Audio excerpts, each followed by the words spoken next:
Hello, everybody, and welcome to Those Dudes Play Live. It may no longer be the spooky season, but we are going to finish Higurashi When They Cry. And I'm also here to cry. You're always crying. What are you talking about? Although speaking of crying, so the ladies have insisted. What? Apparently, there are 4 new outfits. What? For new outfits for what? What?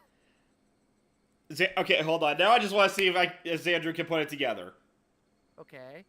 Oh, those 4 new. There you go. Oh my. Hold on, let me get the timer. Well, no, like, you know what I have to do. I have to show them off first so people know what they're getting into. Or rather, what I'm getting into. More like what you're fitting into. You know, when I said I wanted to get inside a girl's pants, this is not what I had in mind. Jeez Louise, reviewer. Also, come on, Georgie, go on.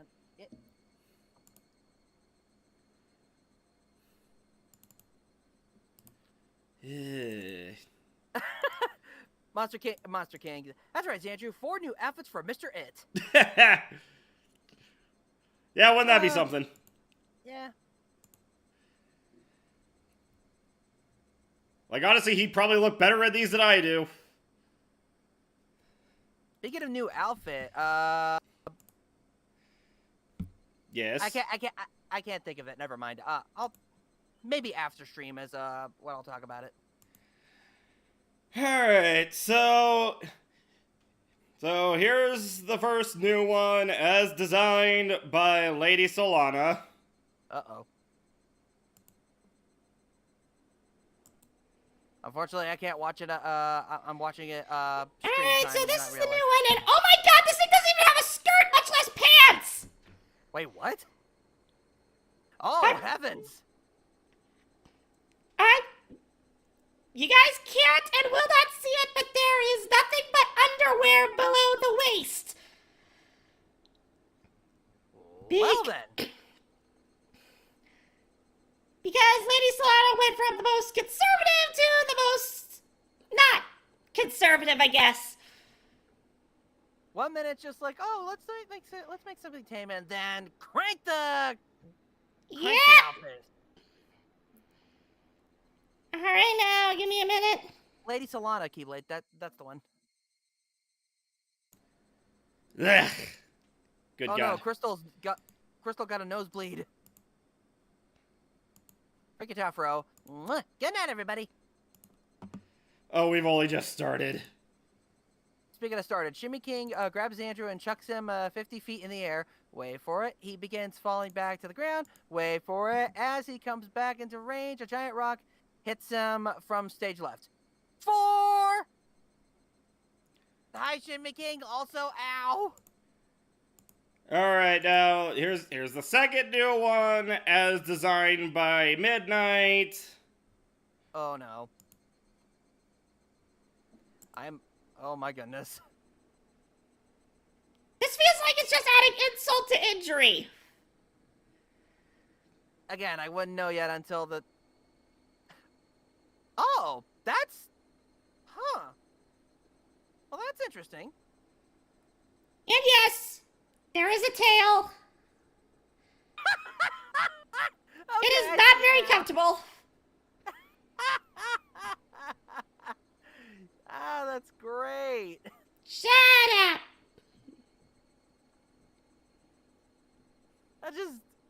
That's brilliant. Way to go, Midnight. Midnight, you're just in time to see your new outfit on the stream. God damn it. All right, enough of that. 2 more outfits.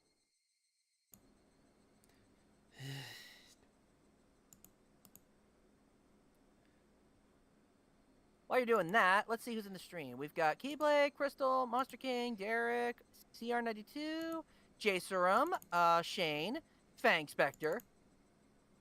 Excuse me. Shimmy King, like I said. And Midnight, so there you go. Oh, good. I just noticed Tox is just in time Oh, hi, to Tox. to Also, to see her outfit that she designed. Ooh, What is with my timing on this? I don't know. It's amazing. It's comedic timing. You're Ugh. a comedian. That's how timing works. All right, here it is. No, Midnight. You were. That was the second. Your outfit was the second one. We're on the third one right now. This feels weirdly constricting, and yet not. I don't know. Oh my heavens! Yeah. Wow. Just okay. Yes, Shane. Holy mother of. Yes, Shimmy. A Chinese style. I'm not sure if it's If it Chinese style, but definitely the buttons kind of give that off, don't it? It does. Alright, enough of that. All right. Yeah, Keyblade's gonna go back to. Keyblade, you want to stick around for like 5 more seconds. Uh-oh. Because, yeah, this final outfit was designed by Keyblade Mistress. No, I'm sorry. I meant Midnight. My bad. She's the one that's rewinding it. Ah.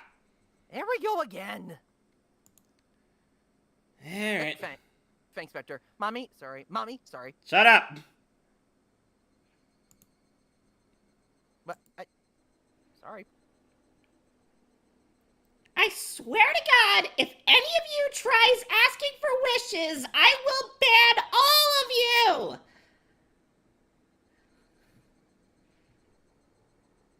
You know, I gotta say, that looks really pretty on you.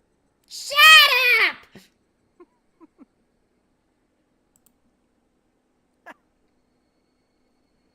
You know, it's not a genie outfit if it wasn't from Keyblade Mistress. That's all I'm saying. Yeah, with Keyblade it was either gonna be a genie or something Treasure Planet related. Probably. Stargazer, I wish for a second reviewette. Xandru ban Stargazer? No. Do it! Go to channel, report, hide user on this channel, put user in timeout. I'm scared to use my powers. Nah, I'm just kidding. Okay. Whew. You're good, Stargazer. You're good. All You're right. good. You're good. So yeah, for now on, instead of rolling the D4, I will roll the D8. The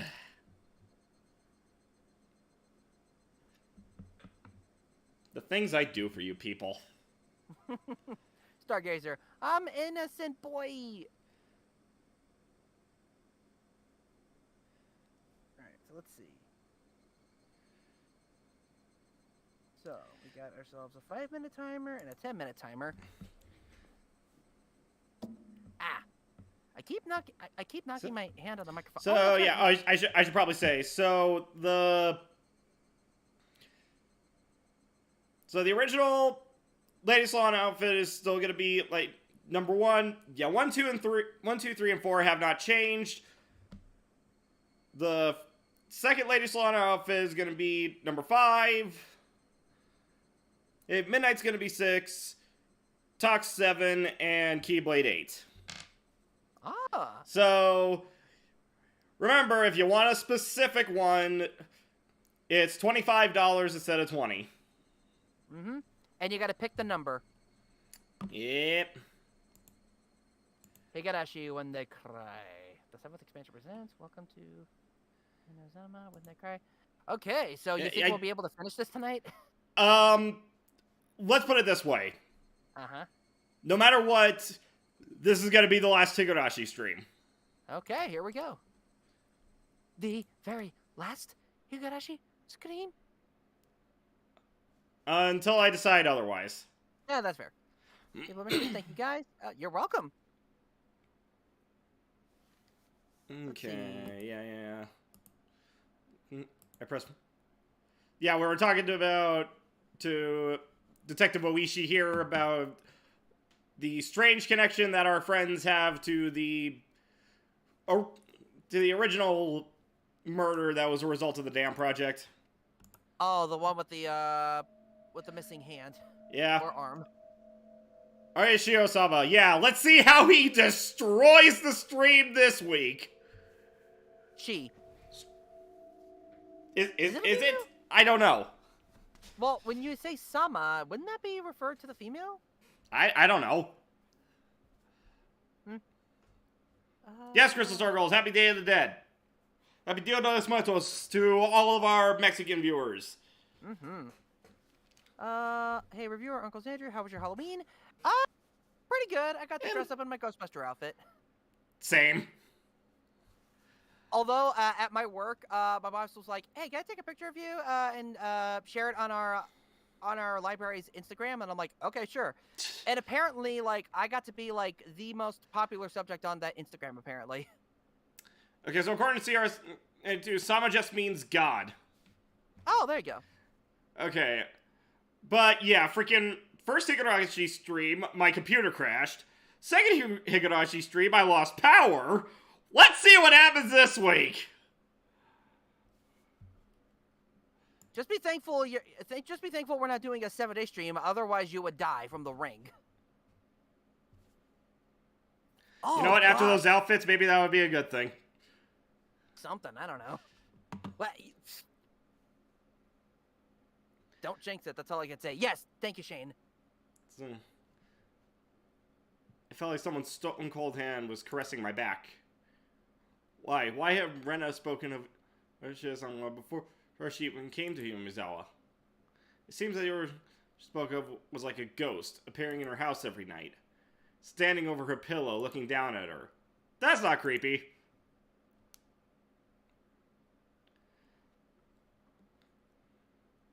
I couldn't process what I had been told. A while after that, she moved to Hinamizawa. Ah, that's right. She's not an outsider. Huh? According to the residency register, the Ryugu family used to reside in Hinamizawa. Rena-san moved to Ibaraki right after she finished elementary school. My mind went completely blank. It was similar to the static you'd see on a blank TV channel. Mood. My ears began ringing as I lost all sense of comprehension. Maribara, are you alright? Shall we stop? Those words brought me back. I couldn't let it end here. Now I understand Rena. Then, how about the last victim, Tomatake? Who was he connected with? Irritated, I let out one final reprisal. All of them. Have you forgotten, Maribara? Didn't you all spend the night of the festival together quite merrily? Quite a few of the officers saw you enjoying yourselves. Now there was nothing I could respond with. I fell silent as my brain turned to mush. We should get going. Ah, Maribara, did you take your afternoon medicine? I completely forgotten about the medicine I had gotten today until he said that. I got another glass of water and we left as I chugged it down.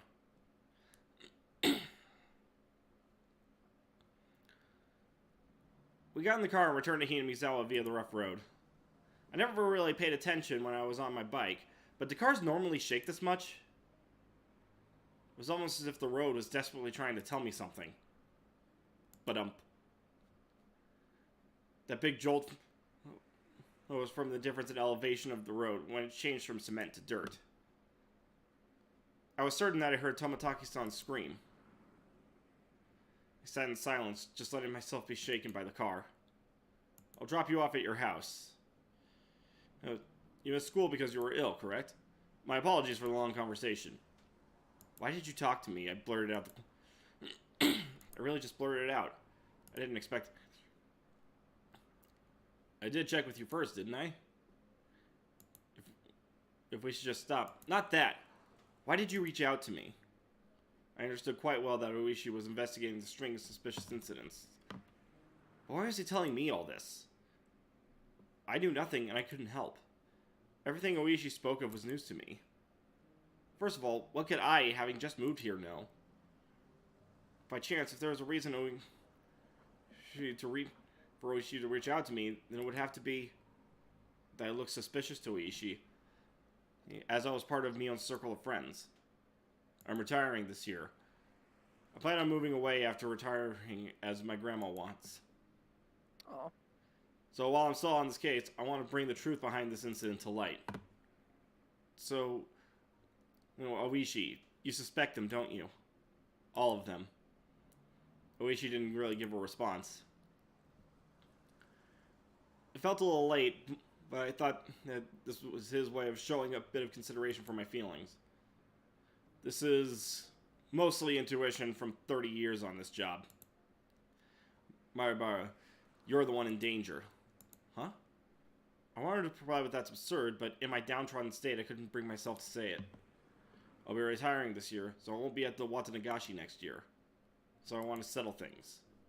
In other words, he was insinuating that on the next Watanagashi, I might be the victim. I've been warned by the chief as well. Each incident in the string occasions has been solved, so don't bring it up again, or so I was told. This is the pressure that I'm facing. Pressure from what? Someone in Hinamizawa. We've arrived. Is this fine?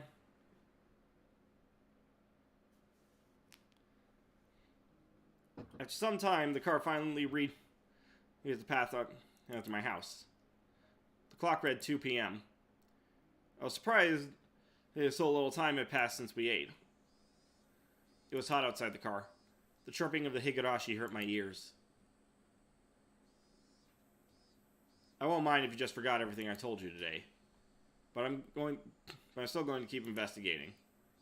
I'll end Orishiro-sama's curse this year.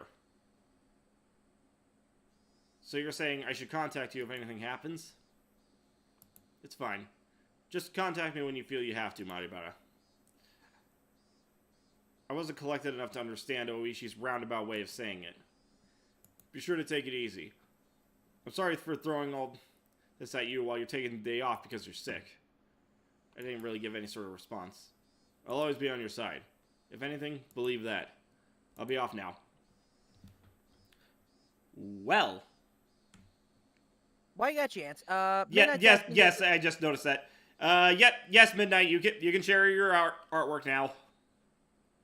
And Keyblade can share her artwork. And Toss can share her artwork. And Lady Solana can share her artwork. Everyone can share their artwork.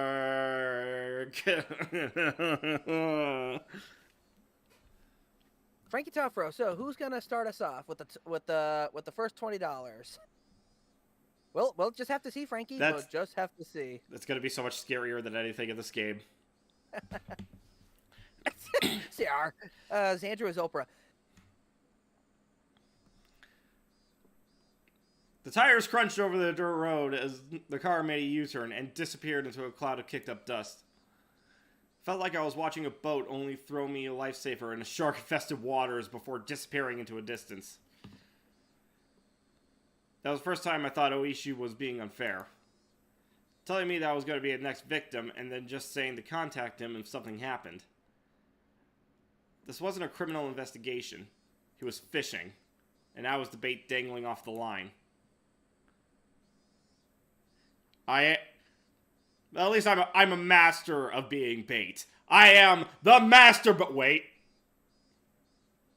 Don't finish that sentence.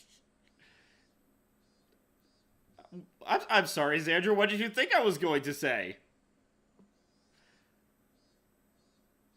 Good question. Next question. He's learning, chat! Learning the wrong things, but learning! I'll talk to Scott Holmes. Would the fish be the perpetrator? Or was it really just Orishiro-sama's curse? Either way, the bait would be swallowed whole. Damn it, I don't want to die. For some time, I could do nothing but stare from the puddle of water left behind by the AC from the car. Refresh your page, Frankie, because the streams are doing okay over here. William Gracie. Also, thoughts on Gotham Knights? Haven't played it. I haven't played it. Probably won't. Yeah. Part of me is interested because from what I understand, it's like a continuation of the Arkham series.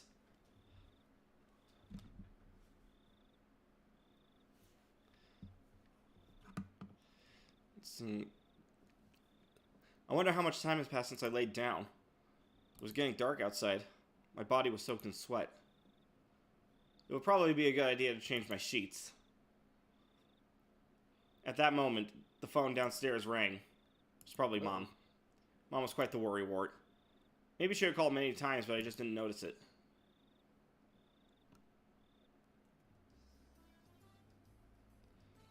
Hello, this is the Maribara residence. Oh, he's alive! Hello! This is Mion. How you doing?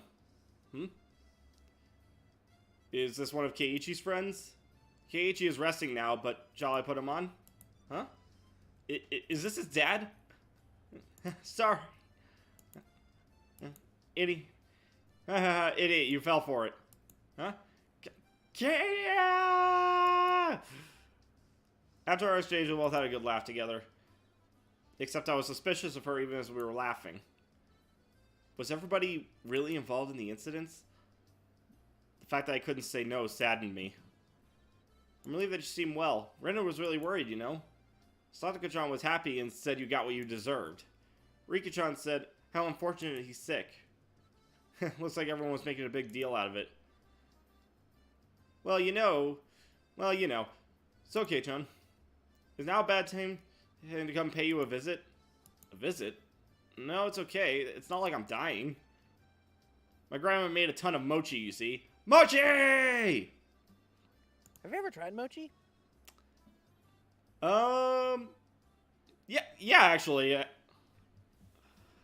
Yeah, like ice cream mochi is fucking delicious. Oh, it's ice cream? Never mind then. Oh yeah, that's right. You're a heathen. An ice cream heathen. An ice creathen. An icin. I don't know.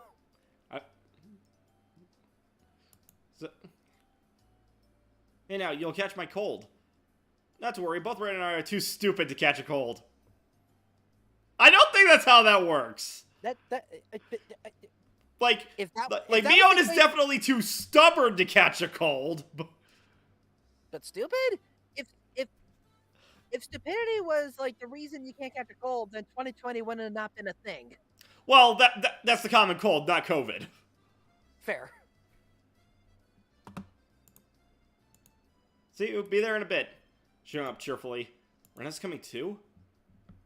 That's what it sounded like. I was still concerned about meeting Rena, but I guess if she was with Mion. Just remembering the anime, and I know how this all is gonna go. I think I remember this one too. I heard the doorbell 10 minutes later. How are you feeling? Did you take your medicine and rest? I did just that. Thank goodness you look well. I was worried. Sorry, I'll be fine by tomorrow. Mion showed a complete lack of concern for someone who's recovering, and Rena looked like she was worried about me from the bottom of her heart. It didn't look like there was anything behind those expressions. And I thought we might hang out for a bit, but it looks like you're not quite in the condition for it. You don't say. I see my face appeared a bit sullen. Then here, Keiichi-kun. These are the mochi Mi-chan's grandma made. Rena held the package wrapped in newspaper. There might be about 5 in here. It's quite hefty. Oh, thanks. Send my regards to your grandma, Mion. Yeah, also, Xander, something that I should mention, that there are different types of mochi. It's not just ice cream. Oh, okay. Yeah, I was looking it up, and it's like a rice cake kind of thing, so... Yep. Yeah, like, what I'm familiar with is, like, it's ice cream wrapped in, like, rice paste. Okay. Oh, it's like, if I had to make an interesting comparison, it'd be kind of like how America, like, deep fries food. They just, Japan just mulches their food. Something like that. Here's my question. Have you ever had a pork bun? A pork bun? I don't think so, no. Damn it, I'm trying to think. Okay, you've had dumplings, right? I don't think so. Pot stickers? Maybe. It's My like, guy! in a. I think so. I don't know. Have you ever been to a Chinese restaurant? Okay, there's your answer. No.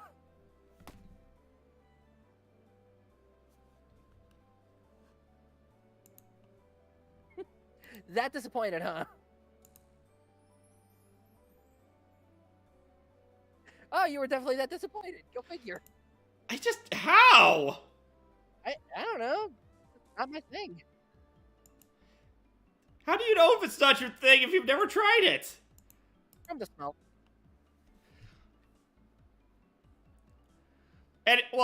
Anyway, yeah.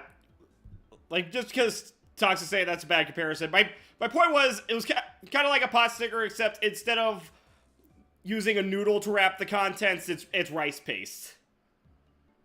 I've tried rice paste myself. Huh. I mean, I've tried rice, at least.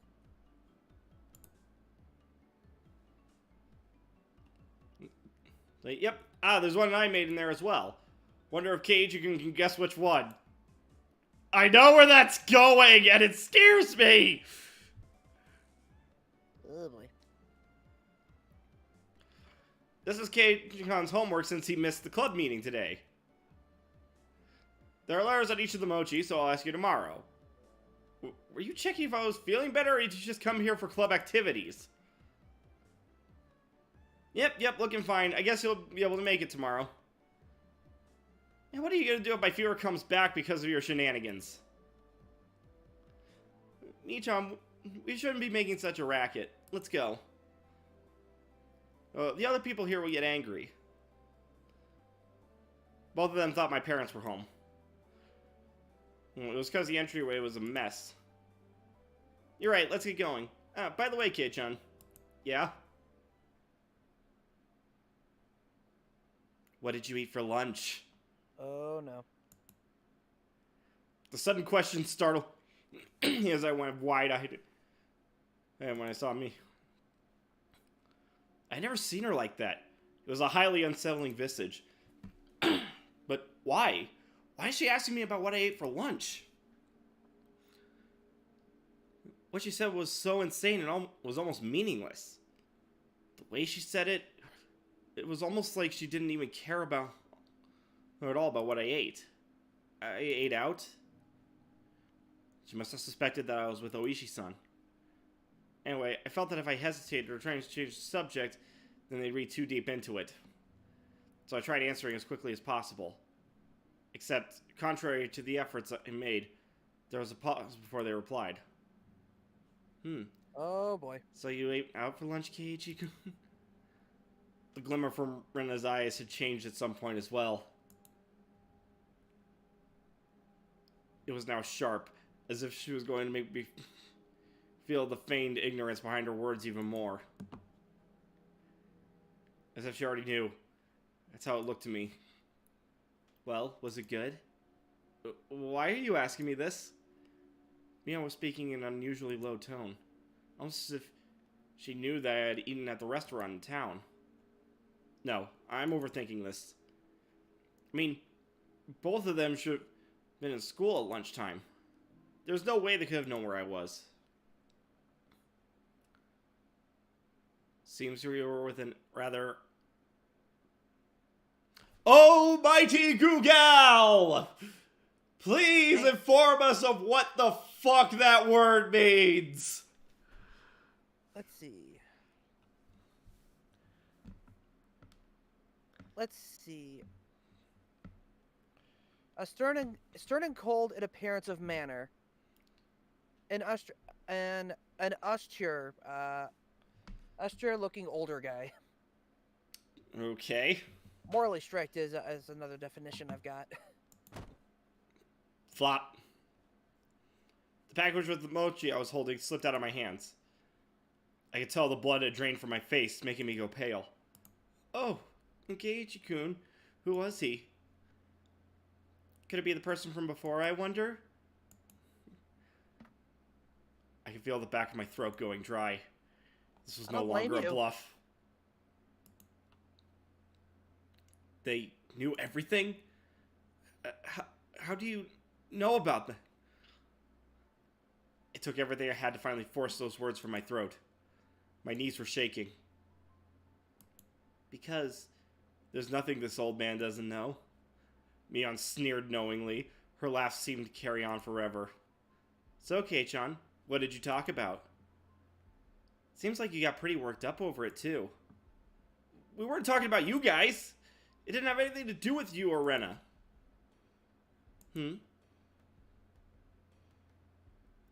Isn't it a bit strange to hear our names come up even though nobody asked about that? Well, he's fucked. Yep. Rena's unwavering gaze pierced through my eyes and peered further inside me. I had dug my own grave. My heart was throbbing so much, I felt like it was going to explode. Well, whatever you're trying to hide, this old man already sees through it all. Remember that. I couldn't even shake my head. It took everything I had to stop my teeth from chattering. She never let her gaze break from mine, even as she tilted her head slightly. Ow. Fuck. What? Why would you do that? Nah. Derek Murphy, stay perfectly still. Their vision is based on movement. Wait, that's dinosaurs. Fuck! Hey, Otto Fox. Keiichi-kun, you don't look so good. I think you should lie down. That's true. We should both head back home. As if nothing happened, they both giggled at each other and started making their way out. I hadn't moved a muscle since I had dropped the package of mochi. As they left, the door slowly closed behind them. All I could do was stare, as if I couldn't move until the door was completely closed. Just as the door was just about closed, it opened again slightly with a sudden creak, sending my heart racing once again. Boy. A single eye peered through that narrow slit, and Mion's hawkish gaze peered at me once again. See you, Kei-chan. Yeah.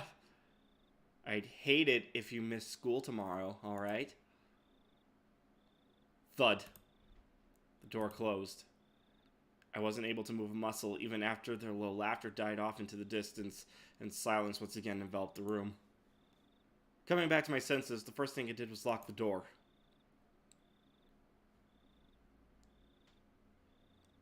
They knew what Oishi-san and I talked about? Why? How? When? Who? No, that wasn't important. Think about it now, all of it could have been overheard. From the beginning when Oishi-san met me, just as Mion said, I couldn't hide anything. Then, what were they trying to tell me? That part was obvious. They were warning me not to say anything unnecessary. What did they deem unnecessary? I only talked with Oichi-san about one thing, and they were warning me that that was unnecessary. What was it that Oishi-san talked to me about? The incidents involving Oshiro-sama's curse that occurred every year weren't individual cases, but were connected as a whole. As well as the fact that there may be multiple perpetrators hidden within Hinamizawa. No, more precisely, that Mion, Rena, Sadako, and Rika were all suspicious. Is that what they were warning me against? What kind of nonsense am I thinking about? I hit my own face hard enough to let out a loud slap. If only that would wake me from this nightmare. But for some reason I felt like I was punching a blanket. It was almost laughably painless. Calm down, Keiji Maibara. When did I become such a pessimist? Calm down. Calm down. Calm down! Friendship. It's death. I don't remember that My Little Pony remake. My Little Pony. Friendship is death! Well, I mean, there are the fan-made ones that talk about that stuff. So Oh, absolutely. Fucking cupcakes. Ugh. I've never read the story myself or saw the video, but Oh, I know me the neither, concept. but I've heard Like, I've had a lot of friends in the brony community, and they've talked about it.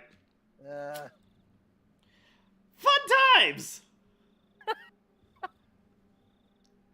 The reason Mion knew I was eating lunch with Oishi was probably because somebody from Hinamizawa just happened to be there at the time. They must have told Mion that I was there. That made the most sense.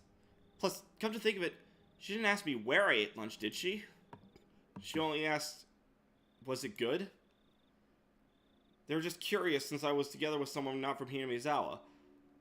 It's not as if they had any ulterior motives. That's it. That has to be it. Thinking about it that way, it was the same with Rena. I was just being strangely ambiguous about, when I met Oishi, and Rena was just correcting me on that. That's when I was bewildered by the change in character from the usual mild-mannered Rena. I was just startled by it. That's the most natural way of thinking about it. It felt like my mind was mixed up like a tangled mess of spaghetti.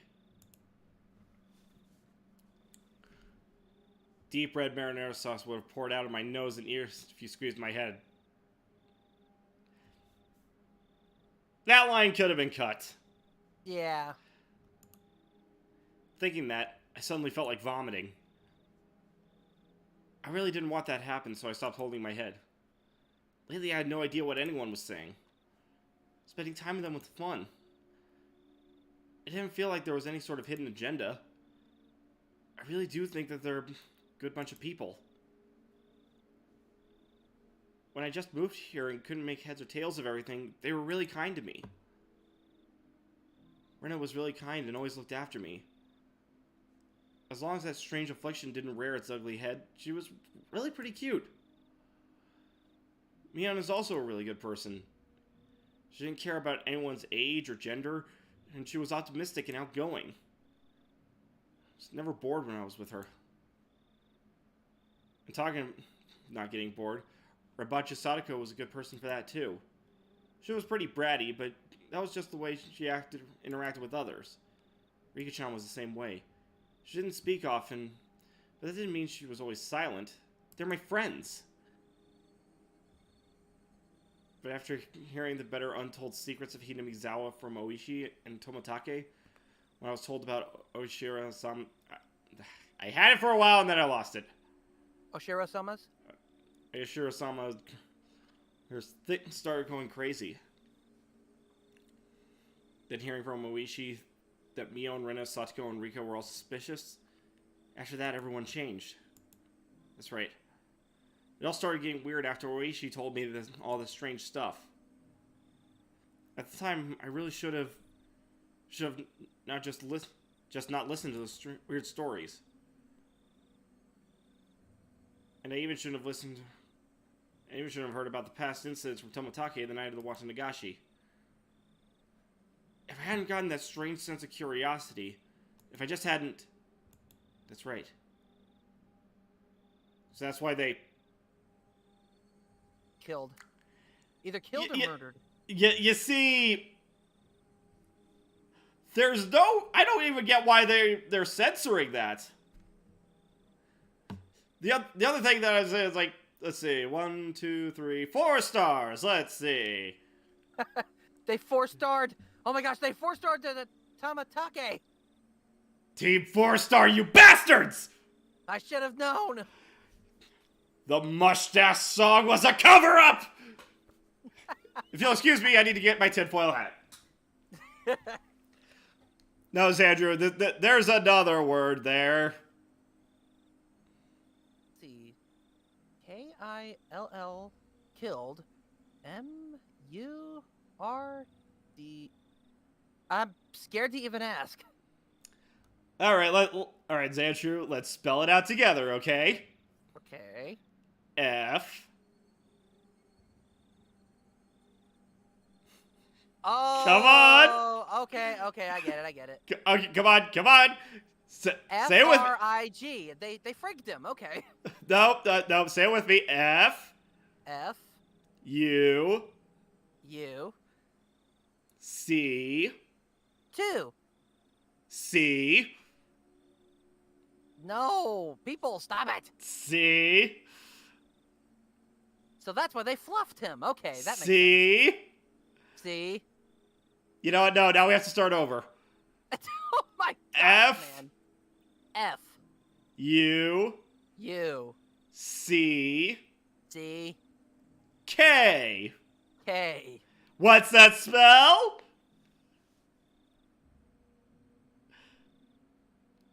For you.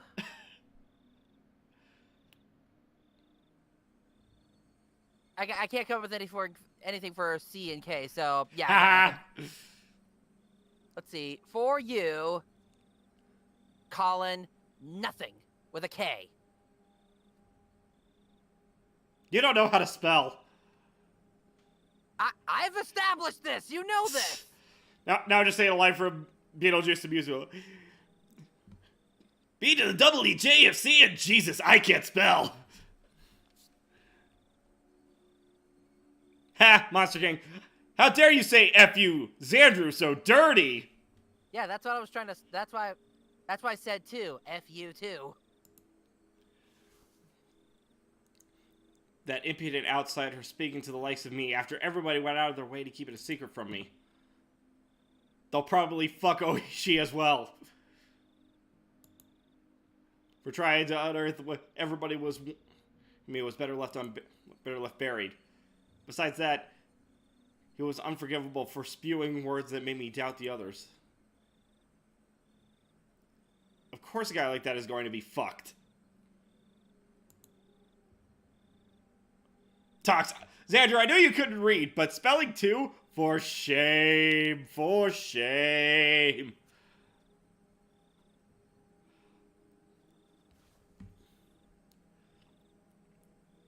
Both Tomotaki and Oishi were nothing but outsiders after all. They were entities who couldn't coexist with the people of Hinamizawa. Those guys... they should just fall into Oshiro-sama's curse and just... You know what? I'm not gonna say what that one is! Die? D-I-E? You see, I have another three-letter word that would probably make more sense to be censored. Yeah, okay. So let's leave it at that.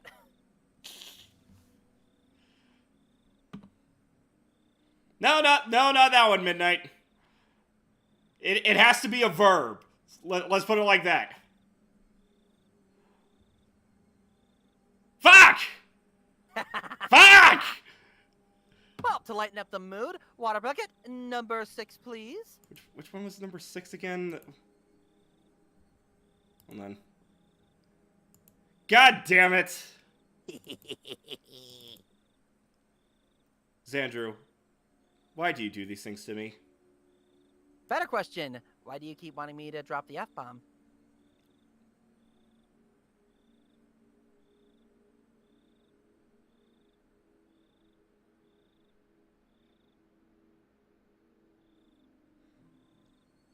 Derek, that's what you get for trying to get Xandra to swear.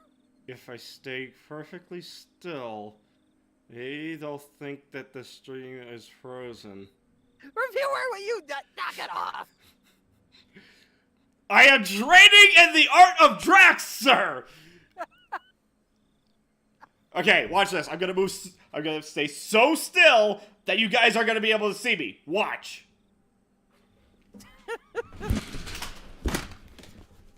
What? I don't even know what just happened.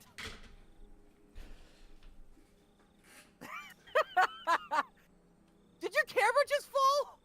Maybe.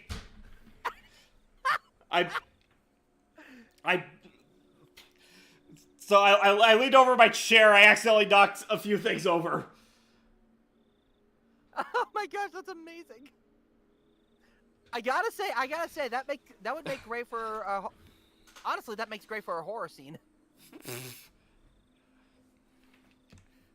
Oh, I also like pulled something in my thumb. Oh, ow. Yeah, I'm good. I'm good. Okay. So where were we? Water bucket number 6, please. Oh, yeah. That. You got the timer ready? Oh. Why, yes, I do. Are you sure? Yes, Reviewer, are you stalling? What? Me? Doing this bit again? Never! Alright, you got it set for 5 minutes?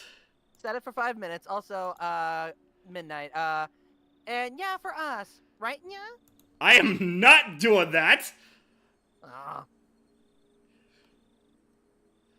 Just let me know when to start the timer. Yeah. Alright, start it. And timer has started. It wasn't their fault.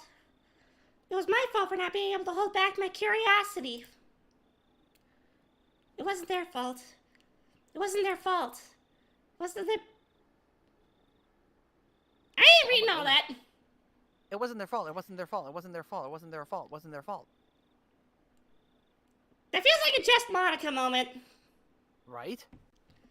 It wasn't their fault, Monica. It wasn't their fault, Monica. It wasn't their fault, Monica. Oh my gosh. Terrifying. I settled into a daze. It was a rather lethargic feeling, like I had just gotten up. But the ominous chill that had haunted me had subsided. Also, Midnight asked, does review at like chin scratches?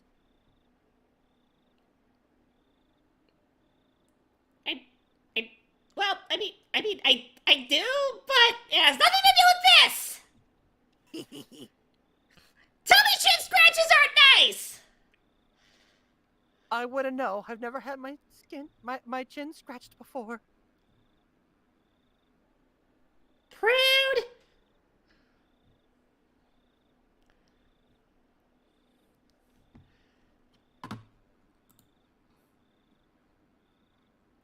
I was no longer frightened. That's a lie!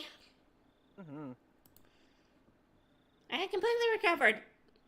Let me put on my skepticals. Womp. Champagne!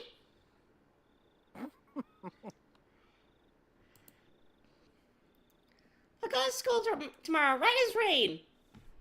Or, how about this? We don't. We pack our things and get the heck out of Dodge.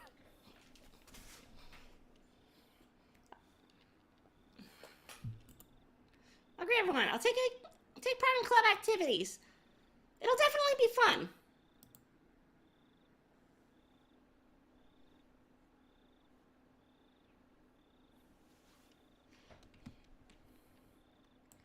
It had to be fun.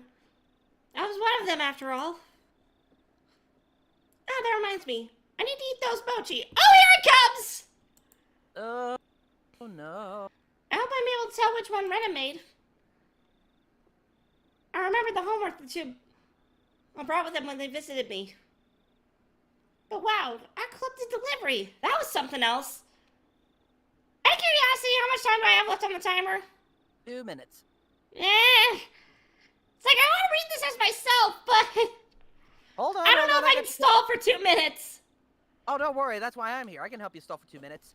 Who's a good kitty? Here's Stop a it! laser light for you to play with.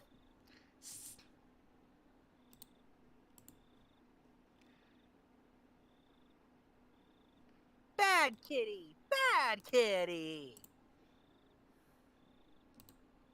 That's a naughty kitty.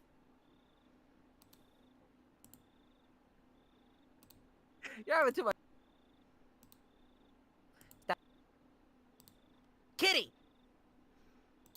Stop it! Fang Oz review. Does she need a treat?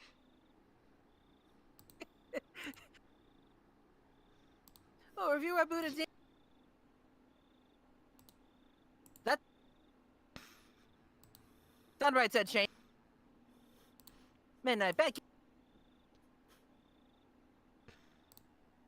I gotta lay.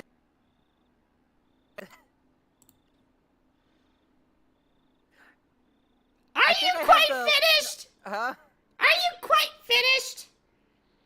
Yeah, I'll stop. Also, 45 seconds to go. See what I tell you? That's pretty much what I'm here for. Let's see. Fang, stop and let the man read my comment. No! No, I think I already read that one. Let's see. Review it. Cranky, does she need a treat? I think we're good on that one. Let's see. Shane, this is a platform and I love it. That says pattern! Oh, I'm slow.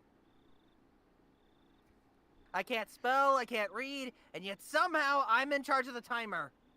Oh, Why do you think I put Tox in charge of it when she's here? Also, 3, 2, 1, time is up. And I will start the cooldown.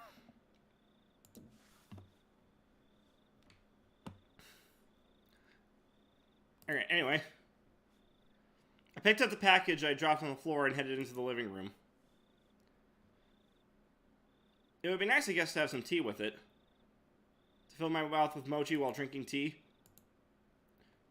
Oh, this was quite a delectable situation I was in. Opening up the newspaper wrapping, there were 5 plump red bean paste mochi fit snugly inside. There were letters written on from left to right on the newspaper. A, B, C, D, and E. Alright, Xandru, so you can read those, right? For the first letter of my name, B for the first letter of my last and middle name, C, the next letter. Nope, we're staying on this one. No child left behind. I actually hate that program, but anyway, personal opinion. Well, like the problem with No Child Left Behind is that they actually do leave children behind. They don't live up to the name. Something, I don't know. O? Close enough. D, because my first name has a D in there for and. And what? Andrew. What's a roux? Reminds me of when I was a little kid, I was trying to invent the knock-knock joke, and I'm like, knock-knock, and someone's like, who's there? And I'm like, Aunt. And who? Not and who, Andrew. Well, this has been a fun stream, everybody, but now we have to get going. I knew I'd be the one to kill this All stream. right. Go figure. All right. And the last one is an E, right? Am I right? Is that what that is? An E? Xandru, Yes. I am so proud of you. Yay! I did it! It's not something that happens very often, but I am. Yay! Alright, now then. They said Rena made one of these. I wonder which one. There wasn't much difference in how they looked. They smelled and appeared about the same. This was a pretty difficult problem. It's gonna get both easier and significantly more difficult. Oh boy. The biggest difference was probably their shape. I wasn't sure what kind of person Mion's grandma was, but Rena's had to be different from hers. Looking carefully, I can see one mochi was made very neatly. So well that just by staring at it, one could tell it stood out. Looks like this challenge depends on whether or not this one is Rena's. Calm down and think even harder. Mion said her grandma made a ton of them and was told to give some out if I remember correctly. 4 of these were from that large batch. And what about Rena? She probably only made 1. So she probably spent quite a bit of time on it. And the one Rena had made was this one, E. For a moment I thought it may have been a trap Mion laid because she knew I'd pick up on it. But that probably wasn't the case. I wouldn't be so sure if I knew Mion had made it.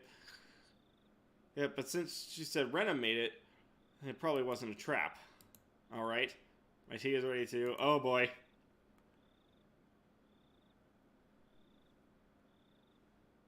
Hey, I'll start with the defending champ, Mion's grandma. Let's see. Oh boy. Not bad. Smooth bean paste and soft, chewy nectar left little to be desired. The tea I drank afterwards also accentuated the experience. It was quite an exquisite piece of work. How about Rena's? The creation was so delicate, one could think it was a high-class Japanese dessert. Since I normally had quite the appetite, I was slightly worried about the size of the portion. But, well, first a bite. This is quite a difficult one to judge, actually. The ingredients were exactly the same here, so there was little difference in the flavor. What was different was how it was shaped at the end, so it was to be expected. So the deciding factors would be presentation and volume. The well-formed, well-sized champion versus Rena the challenger, with a size you couldn't just get enough of. I only had one bite of Rena's. Probably have to wait until I was done eating to make my decision. Maybe there was something hidden inside that would cause an upset. Choo choo. Gosh. Since my prediction was right. My tongue touched something. It didn't feel like something edible, so I reached my fingers and grabbed it. What? What was this? Before I could fully comprehend what it was, I threw away the rest of the mochi I was eating as fast as I could. It slammed against the wall, causing bean jam to splatter. Then, after sticking for a moment, it slid to the floor. I was dumbstruck by my own actions. What was I doing? Rena had gone out of her way to make it for me. How could I... Dumbstruck, I looked down on the hand that performed such a vile act. Then I remembered what I had taken out of my mouth. First I thought it was a hair. Even though it was shorter than Mion's, Rena's hair was still quite long. And it wasn't this short. It was also a bit too hard to be hair. It was thick enough to roll around on my tongue. There was a bit of metallic sheen on one end of it. Oh yes, there was a hole where a thread goes through, like it was a sewing needle. Yes, that's right. It looked very much like a sewing needle. Exactly like one. Because it was one, you son of a bitch! You can't be this dumbfounded. Okay, like, sorry to take away from the scariness of this, but this is a really annoying writing trope to me. Okay. Yeah, where, like, you over-describe it a single thing. Especially something that is as commonplace as a freaking sewing needle. Like, you could have just said, like, you felt something small, well, small, long, and metallic in his mouth, maybe a little sharp at the end, and then boom! It was a sewing needle. That's all you need. Yep. Lord, the manga did it better. Freaking the anime, God, oh, man. Again, it's been a while, so I need to watch it again. It really did look like just like a sewing needle, because it is! What did I mean, look just like sewing needle just a minute ago? I couldn't answer. But if I decide we already knew, let me know by chattering my molars together. I couldn't stave off the terror welling up inside me. Suddenly I tasted something metallic and felt a prickling pain at the back of my throat. I stuck my finger in the back of my mouth around to see if I was bleeding. Suddenly I felt the urge to vomit. A sharp taste of bile irritated the back of my throat. I put my hands on the right in the agony, I somehow able to hold back the nausea. I was finally able to breathe normally again, but this time my heart was intensely throbbing. Then it finally registered exactly what mixed in with the mochi. Before I could think of the correct word, my hands were already on the move. Splat. Plop. Splort. Oof. I tossed the rest of the mochi. The geometrical patterns of the scattered bean jam on the wall suddenly evoked a terrible omen in my mind. After looking away, I dashed out of the hall and flew upstairs to my room, where I stayed under the covers until morning.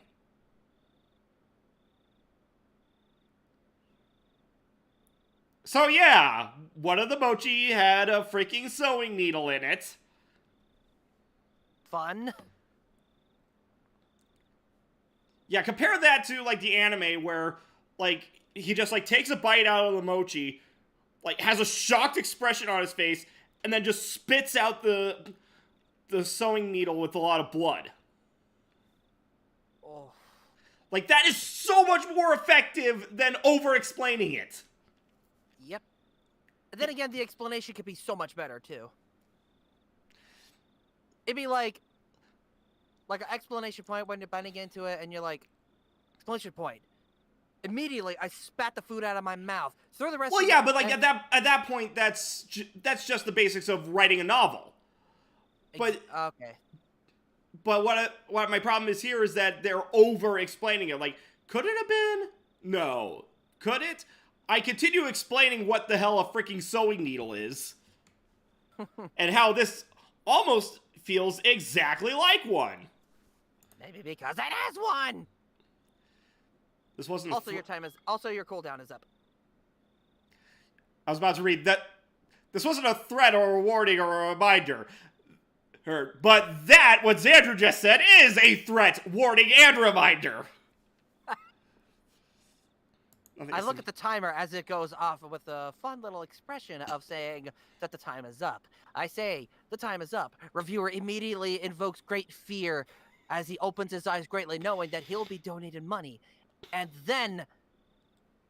Tits. And then he dropped an F-bomb. No, that was my interpretation of that. He will be donated money and then tits. Oh, God help us. What happened in Hinamizawa? What is happening in... What would happen? I didn't know the answer to any of those questions. Where did I break a taboo? Regardless, now Rena and Mion and others, they consider me an enemy. And they thought I should just die. I won't let you kill me. Not for such a pointless reason. Now, if you had a good reason, on the other hand...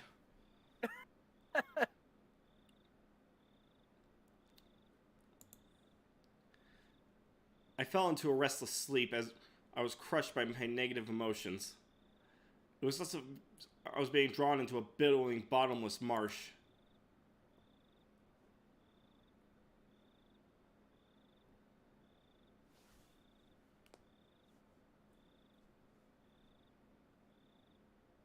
Yeah, Black 97. Over-explanation, you mean, get on with it! Yes, get on with it! Get on with it!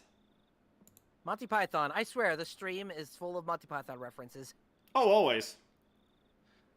Oh, hey, the achievement here, you guys can't see it, but it has the freaking mochi. Huh? Mochi with the sewing needle. Fun. That's the other thing that this game could have used. It could have used more artwork.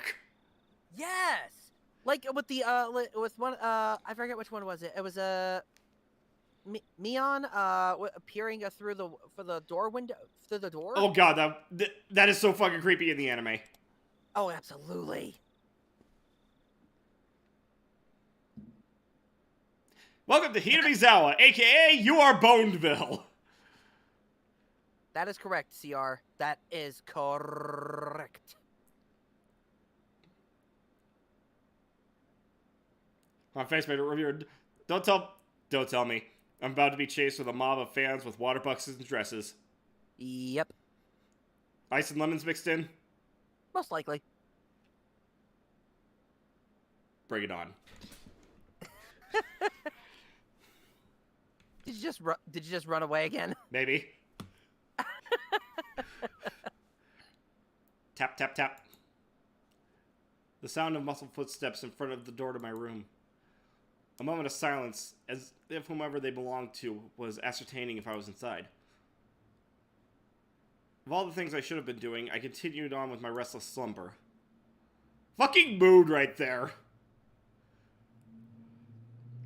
At this point, playing this game, it's pretty much a mood in general.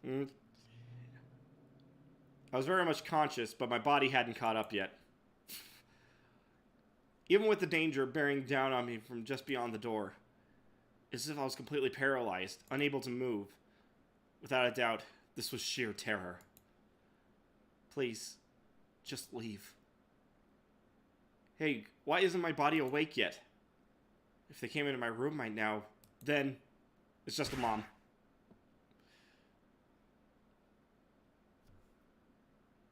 Hello?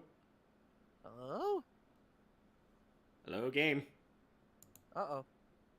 Ah! Yay! I sprung to my feet and threw my covers at my mom, who was opening the door. Called it. Oh, there you go.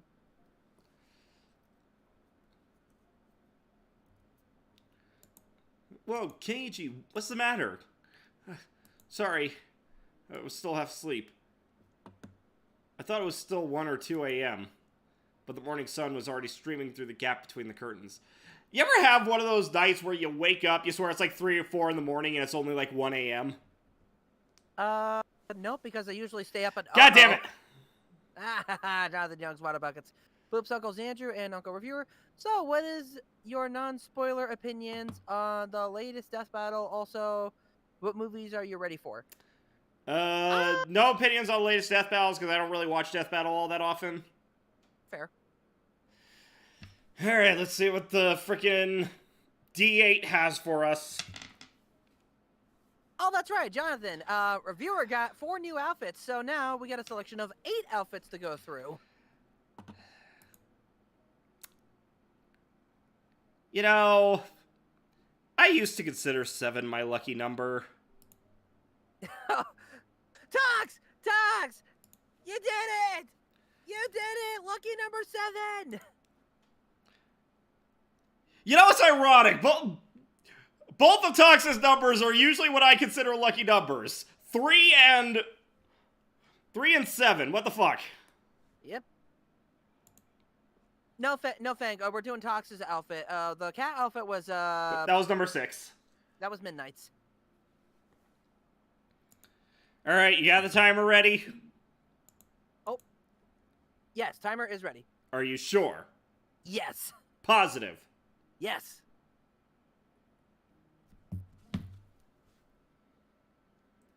Siri, what are synonyms for sure?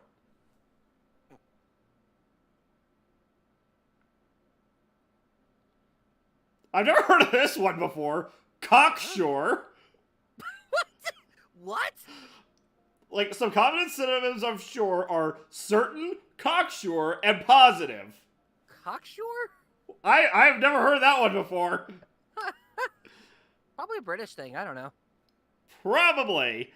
Oh my gosh! On Crafty Stream, like someone's like, "Hey, reviewer, do you agree with this?" Yeah, cocksure. They'd be like, "Oh my gosh, can't wait."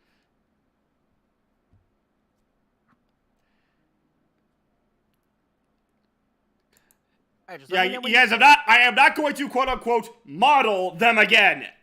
Rewind to the beginning of the stream, you thirsty, thirsty fox. All right, you got 5 minutes, right? 5 minutes, of course. All right. And that Moonflower, do it.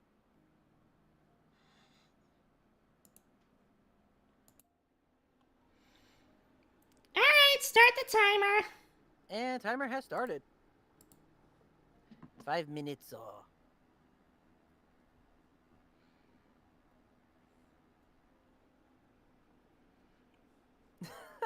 Oh my gosh.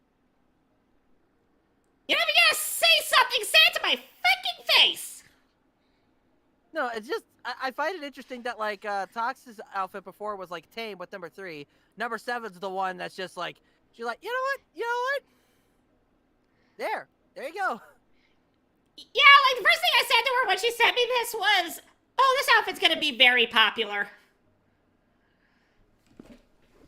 You're being compared to like a Chinese fighter from a video game, a dominatrix. So fun times. You guys are mean. Wait, if 6 was a cat suit, starts dialing Messabel. Hello, Messy? I found your cat. Shut up!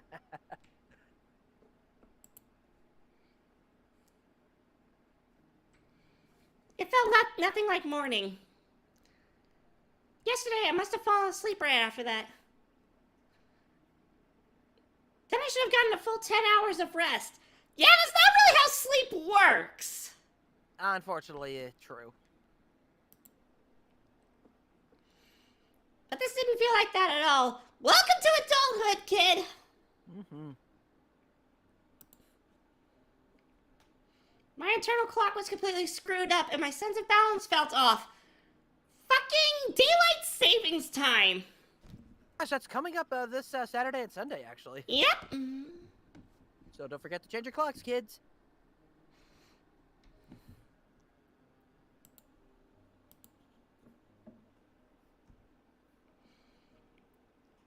I felt feverish enough that it was clear to me that I was still not well. Well, Kiichi, how are you feeling? Can you make it to school? I was well enough to go, but I wasn't mentally prepared for it. Are any of us really? Yeah.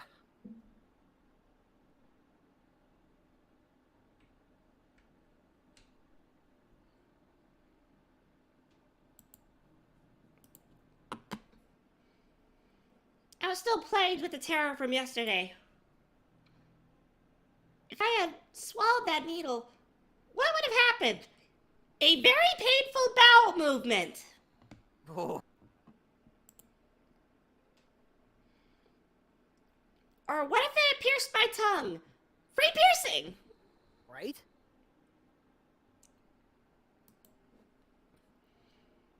There was undoubtedly a murderous intent. But I don't think that's all it was. If they really wanted to kill me, there were other, more certain ways to do it. They wouldn't resort to such a dubious method as having me swallow a needle. Meaning, I didn't want to believe it, but going that far was just a threat from Rena and Mion. Aren't you glad you didn't die? But next time we'll use a more assured method.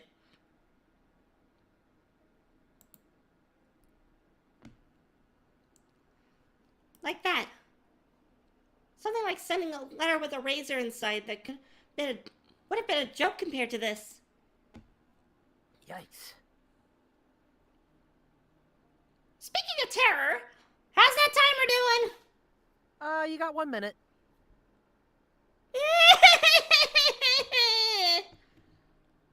I mean, if you want to feel better, you know, since you're dressed up technically as a fighter, you want to spar a little bit and see how that goes? I can't help but feel this outfit is a little too restricting for that. It's weird. It's like there's a lot of open space on this thing, but it feels so restrictive. Huh. Weird. Okay, now show me your... Okay, so, like, just show me the basic, like, a punching method. Yeah, that is very restricted. It's so weird. Okay, now, like, punch me in the chest and see if that does anything. I can't move! Yeah, I barely felt that. What the heck? Ah! Alright, try that again. Hold on. Let me try something. Okay.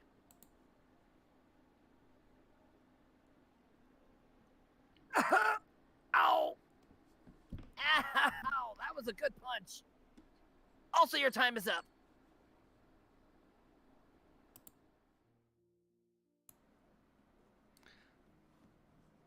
So, anywho. Oh, man, dude. Ow. How you feeling, buddy? Ugh. You punched me straight in the Ghost Nappa t-shirt. Ow. I've never heard of that euphemism before, but okay. No, I have a Ghost Nappa t-shirt from Team 4-Star. You have no flying clue what the heck I'm talking about, are you? Not a one! Hold on, It's a Season 1, Season 2 DBZA reference. Or just a reference from Dragon Ball Abridged, anyway. So yeah, take my medicine. Something about my mom's dubious gaze bothered me. She seemed more concerned about her son missing 2 days of school rather than being sick. Yeah, I don't know about you, but I was that kid with, my parents were the kind that I had to be literally dying in order to miss a day of school. Oh man, getting the flu was a nightmare back in my day. It was definitely mental fatigue. I wasn't really physically ill. Been a Moonflower, cast Kiraga, Andrew, thank you. Stargazer, I've seen every single death in the anime version of this. I want to go home! No, you are here forever. Quick, Stargazer, run while you got a chance. Also, hi, Captain Fedora.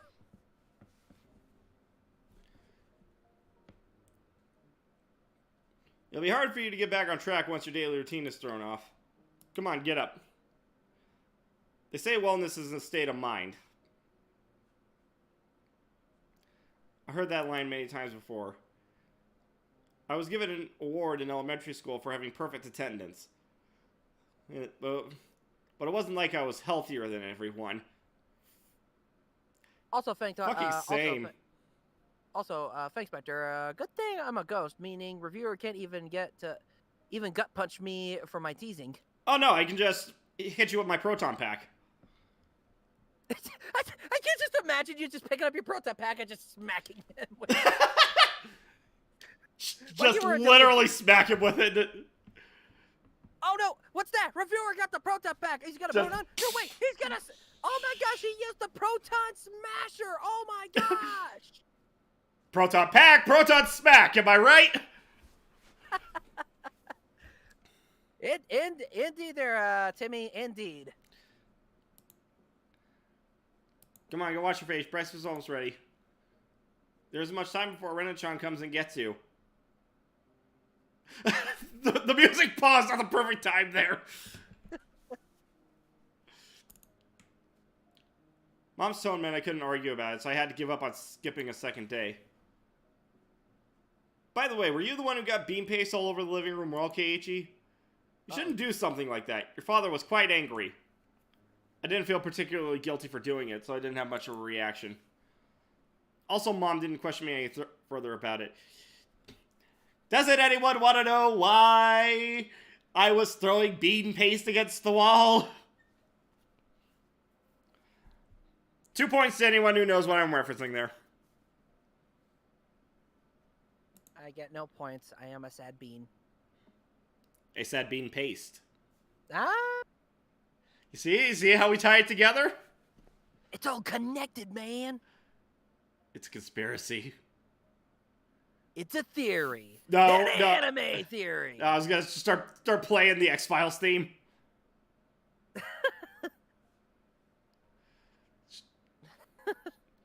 She headed back downstairs after she was certain I was getting up. What Mian said as she left yesterday, I'd hate it if you missed school tomorrow, came back and dwelled in the back of my head. What did she mean by that? Didn't even have to really think about it. She was saying, don't be absent. Taking it a bit further, it was the same as for saying that I should just go about living my life as nothing happened. If I showed any signs of acting unusual, it would probably just result in them making their move. For example, maybe I shouldn't pay attention to someone like Oishi enticing me with something unusual. I mean, if I didn't watch my mouth or did anything differently from a norm, we get it! Exposition. It's not even exposition. It's, you know, this is just reminding me. This is why I hated reading Catcher in the Rye in high school. Oh, there you go. It's just like, okay, we get it. Just get to the point already. Mm-hmm. And I fly myself. It was not one. Oh, Stargazer wants to stay in their room. Oh, so you're already home then? Let's see, Stargazer. No, don't move on. So if I just went along as normal, no harm would come to me. Is that how it was going to be? All that misery I experienced up until yesterday would almost creepily just fade away. It was an enticing deal. Just by forgetting everything I'd seen or heard these last few days, I'd be able to keep on living like normal. There's no way such a selfish thing could. I swallowed hard. I once again deliberated on the idea I just rejected. Mion was probably a good person who had her friends at heart. She was giving me who had mistakenly broken some rule of theirs a chance. Was what I did really something so unforgivable? But Mia had given me another chance. She was saying if I just forgot everything and kept living on like I had been, I'd be forgiven. Gagey, your food is going to get cold. Hurry up and get down here. So just let you know, Keyblade, 3 more minutes until the cooldown is done.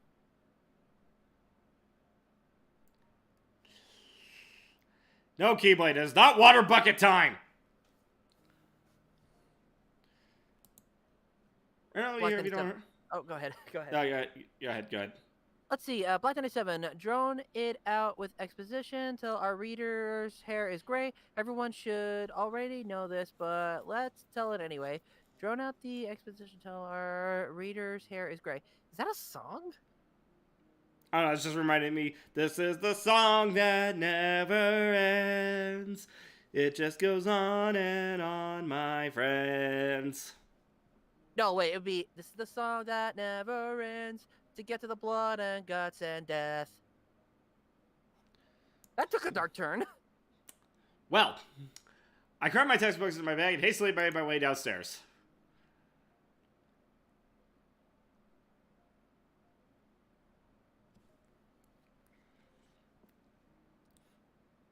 I picked up my somewhat bland breakfast. It seemed that I didn't have much time. It was already past when I usually met up with Rena. Given yesterday's event, she'd probably be here in the next 5 minutes. I needed to be ready to head to school by then. I had to forget everything that happened in the past 2 days. Yeah, friggin' felt like 2 days, Jesus Christ. Forget it all and return to my normal life. For all this to be normal, I'll have to be where I normally meet up with Rena. Today of all days, the rice was dry and hard to get down. Go away! We're not buying anything! Talk about Jesus in the next house over. I jumped at the sound and I dropped my chopsticks.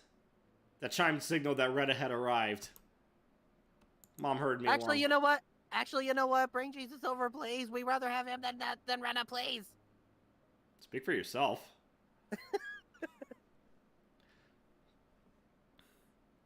Hello, my name is Elders Andrew. No, just no. Come on, Renan-chan's already here. Hurry, hurry. My mother's merry smile and my gloomy face were polar opposites. Honestly, I was reluctant to see Rena, who was waiting there on the other side of the door. Rena on the other side. Was it the Rena I knew? I couldn't keep her waiting. I needed to do things as usual. Morning! An invigorating greeting flittered from across the doorway. I came since Kiichi-kun was a bit late. Will he be today? What are words? I don't know. Third base.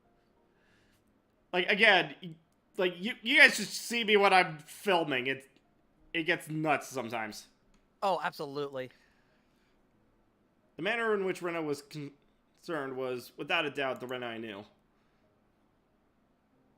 But that was probably only if I reciprocated. Forget everything from yesterday. Pretend as though nothing had happened. What you can't forget what happened is that the time is up with the cooldown. I would like to forget that, please. Thank you. Forget about the gruesome dismemberment. Forget about the mysterious deaths that happened the following years. Forget about the people falling to their death and the terminal illnesses. Yeah, we get it. Forget that Rena and Miyana were scary. Of course. Well, I mean, even before all this, they were already kind of scary. Yeah. What the? Stargazer, what the heck? Almighty Google, please translate! Hold on, I got this. Alright. See, English to Japanese. Excuse me. There we go. Let's see here. Okay, not that I'm advocating this, but I just like the wording here. Quick, someone with disposable income, throw a bucket at him.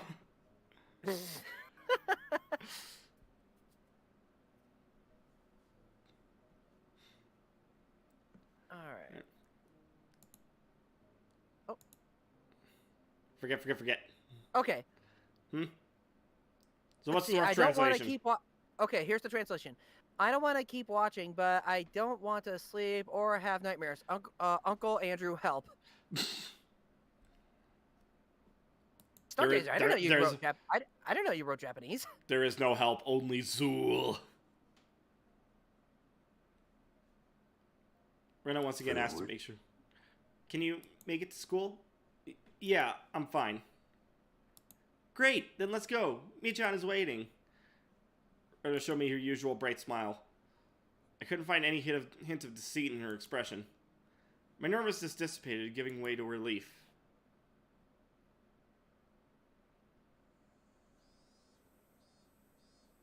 Oh boy. But you see, Sadako was so insistent she could do it. As we were talking, Rena talked a lot of different stuff, more so than usual. Then? Satoko's on is so clumsy, she failed no matter how many times she tried!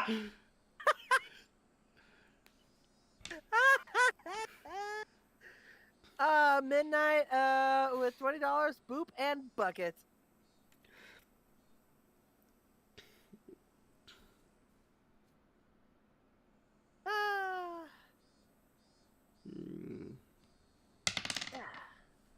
Alright, what do we got?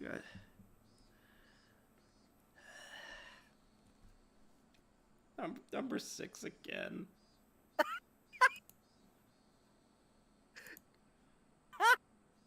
What?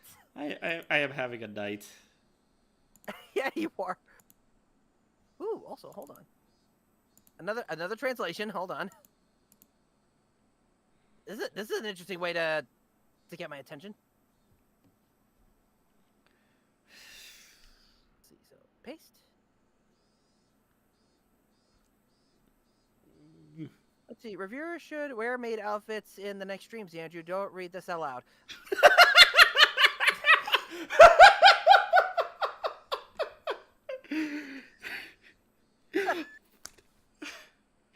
I keep telling you, Xander, you should read the stuff before you read it out loud.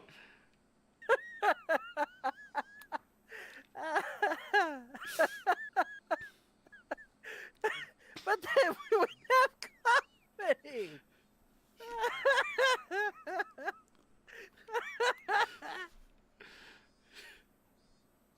CR, stop torturing reviewer, or he might not do these streams anymore. Nah. But then you won't get more money.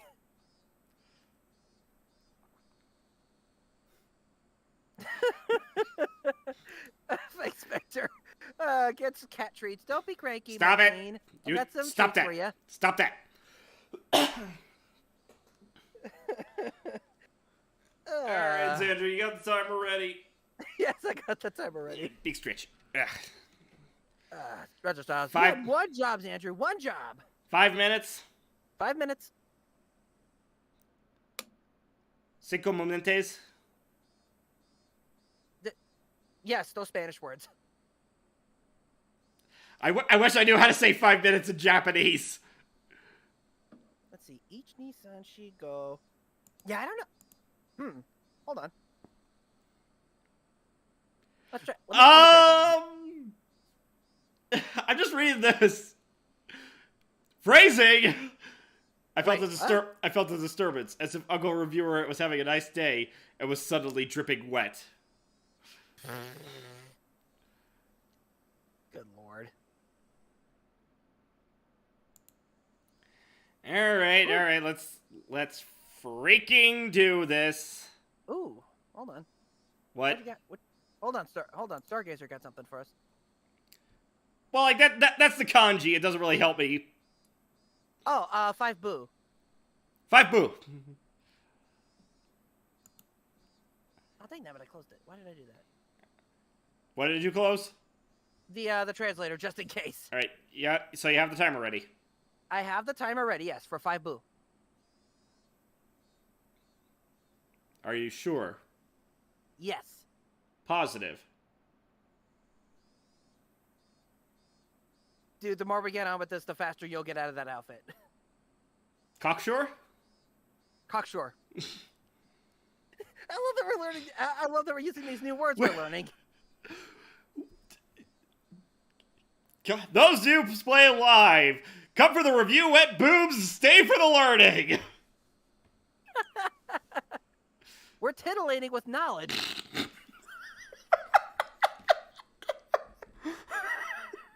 Titillating knowledge.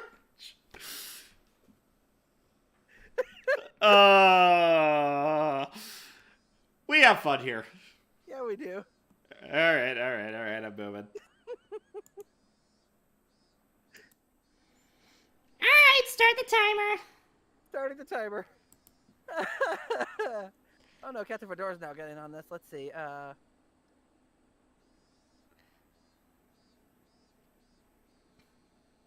Dang nabbit, I was rickrolled. Dang nabbit, you Captain Fedora. Ha! That's what you get!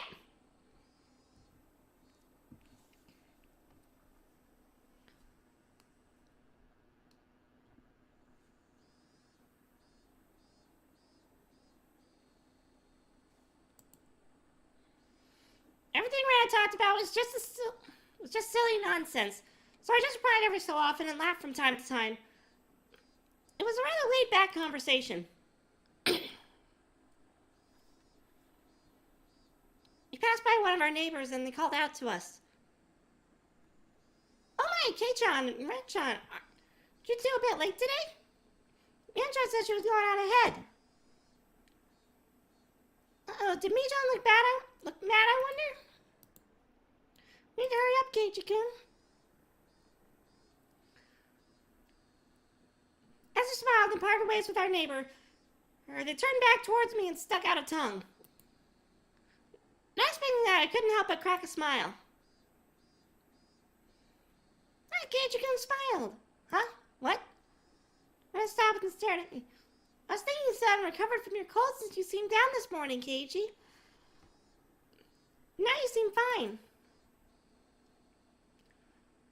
With a grin, she gently poked my cheek. Stargazer, you know how to speak Korean too? Son of a gun.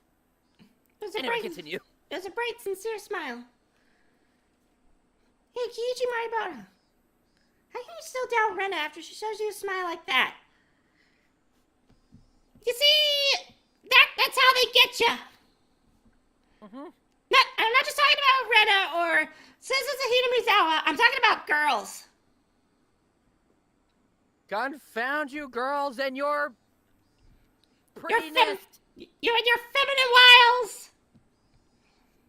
Oh, dang, that is definitely Korean.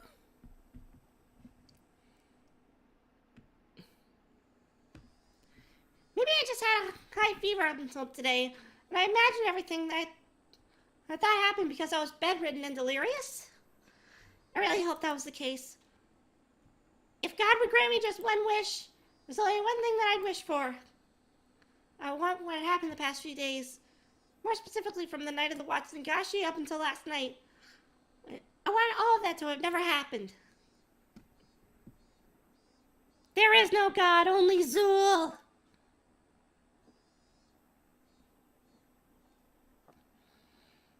I wonder how many times I wished for these past few days. As long as Rena kept smiling like this, I think it might just become reality. Speaking of things to become reality, how's that timer doing? 40 seconds. Eh? Oh, hey, you made a kitty growl. Good job. That was not a kitty growl! Dude, I live with kitty cats that growl all the time. I can guarantee you that was a kitty growl. That is not a kitty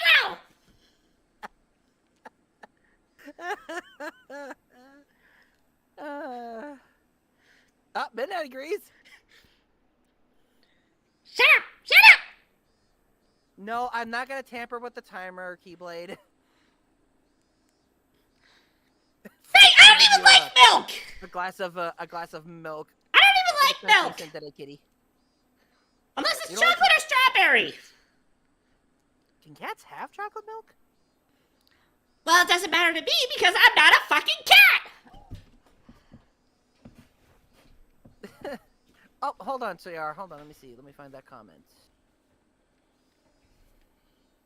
see, CR92, Port Reviewer. Also, my name is Angela. Hey, hello. What is...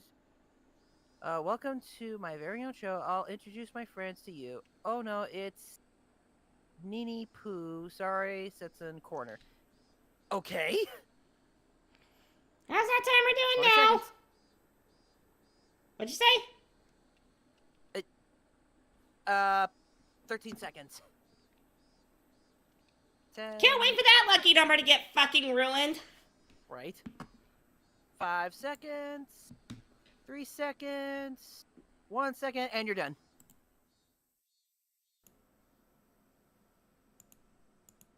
Everything was a mistake. And yet you're being paid for it. So I wanted Rena to keep on smiling. It's okay, Ichi-kun. Those mochi yesterday, did you eat them all? That vague wish of mine was instantly shattered. My heart began palpitating. The relaxed morning mood suddenly became frigid.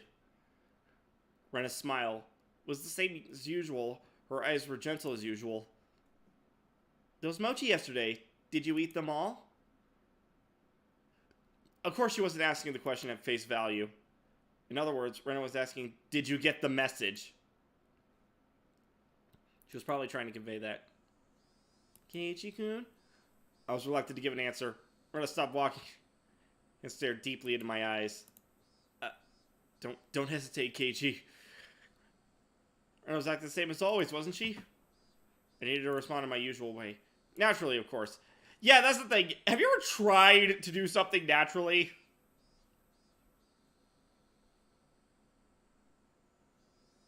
Xandru? Hello? I'm here. Have you been paying attention? I've been paying attention. I just haven't responded because Discord doesn't like listening to me, apparently. Anyway, let's try that again. Have you ever tried doing something naturally? Yes. Yeah, you never can. Nope, you can't. Well, my throat and mouth had gone dry and my lips were stuck together. Hurry and answer, Keiichi. Not that much time has passed. I can still keep the conversation going naturally. I had to say something quickly. And I playfully made what I said and finally squeaked something out. Rena's reaction was still normal. It seems that it wasn't as long a pause as I thought. Somehow I finally squeaked. Delicious. However, my strained efforts neither sullied nor brightened Rena's expression. For a moment I panicked, thinking I had replied incorrectly. Wrong answer! But after a few moments, Rena broke into her usual soft smile and giggled with a joyful voice that seemed to echo through the morning air. But being strung along by that laugh, I couldn't help but laugh as well. I see. So did you eat all of them, I wonder? My timid smile froze again. Did you make it without swallowing the sewing needle? Was that what she was asking? If I had swallowed it, then I wouldn't be here. Nah, I couldn't finish all of them. There's still some left. I was scared out of my wits, but that's how I played it. Huh? What about the homework to see if you can tell which one Rena made? That homework, was it due today?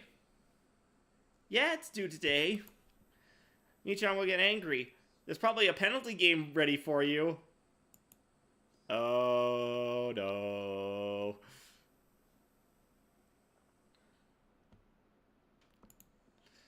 We both laughed at each other again. To the casual observer, it was just a typical morning.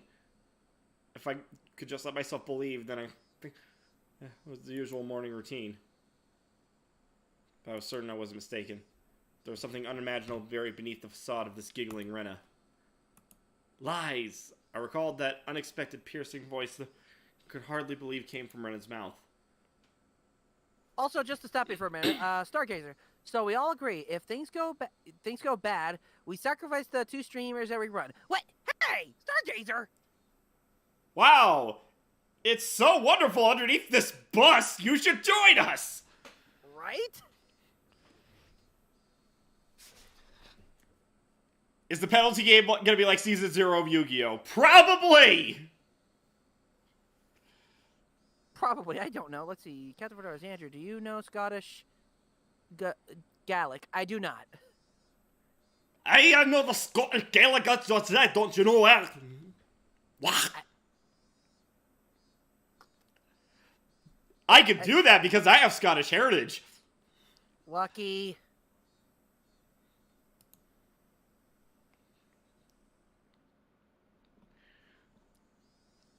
Was it only that particular time that something evil had possessed Renna? No, that was wrong. This was still Renna. Oh, she's just not told. Actually, I looked into her report. Okay, it's more. Ah! Hi! Just Renna. Just Renna. Just Renna.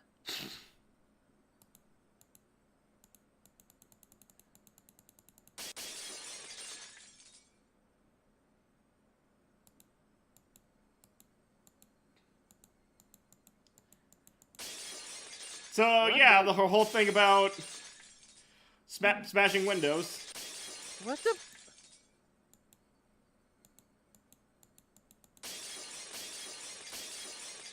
Is that what she's doing right now? Well, like, Keiichi's imagining what it must have been like when she was doing that. Oh. Oh boy.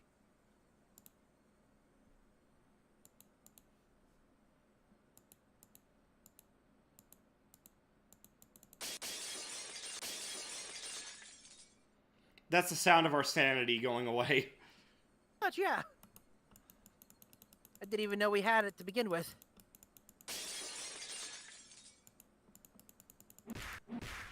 I'm sorry?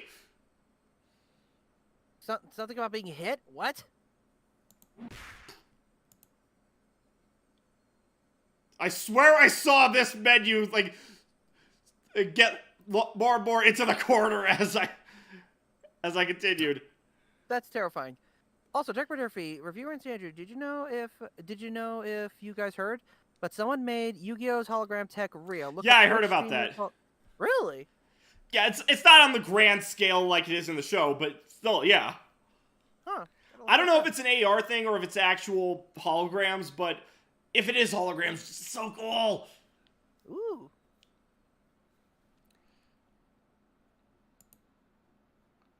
I crouch down on the floor, just... Okay, more. Well, it explains how she's able to hit somewhere from, like, 6 feet apart.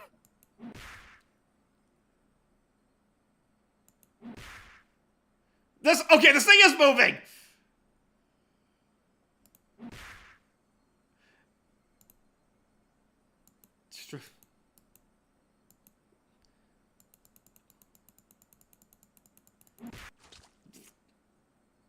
Ah, Hi, blood. nice to see... Actually, no, it's not nice to see you. You should be inside the human body.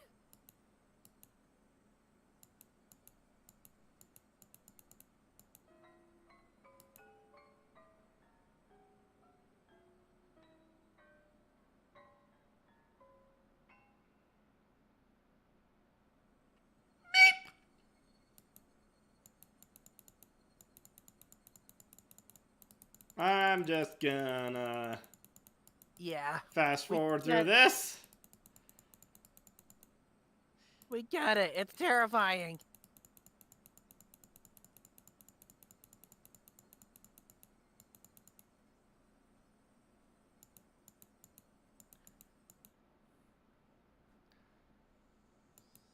Kenji, you've been making a really weird face.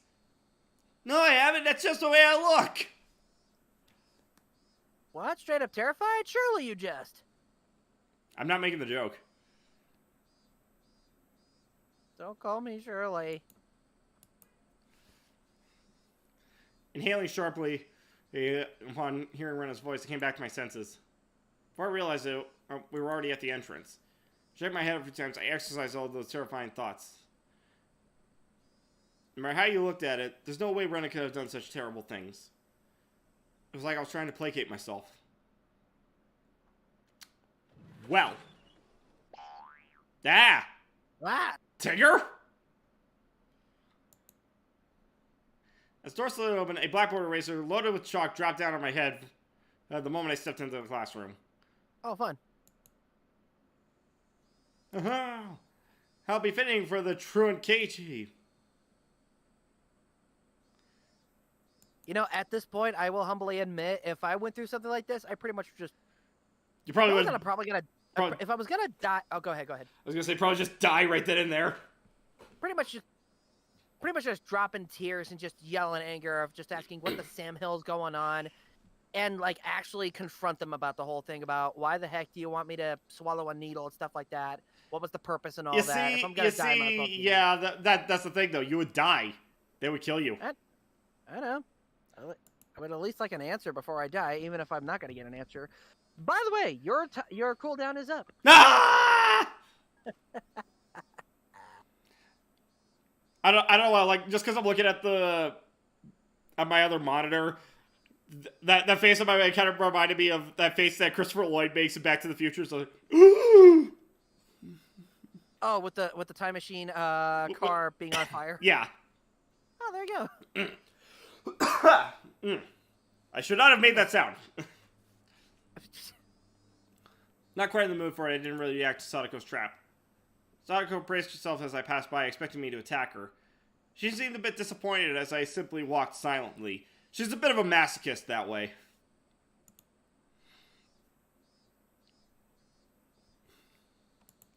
What's this? How discouraging indeed. Keiichi doesn't seem to be back to his usual self yet. Yeah. Take it easy on him for today, okay? Suddenly there was a slap down on my shoulder. It hurt a bit. Hey, Kei-chan, did you get enough rest? It was Mion. Really? You don't say! Yeah, my mind was full with stuff about Rena. But Mion was also a party of interest. Remember Keiichi.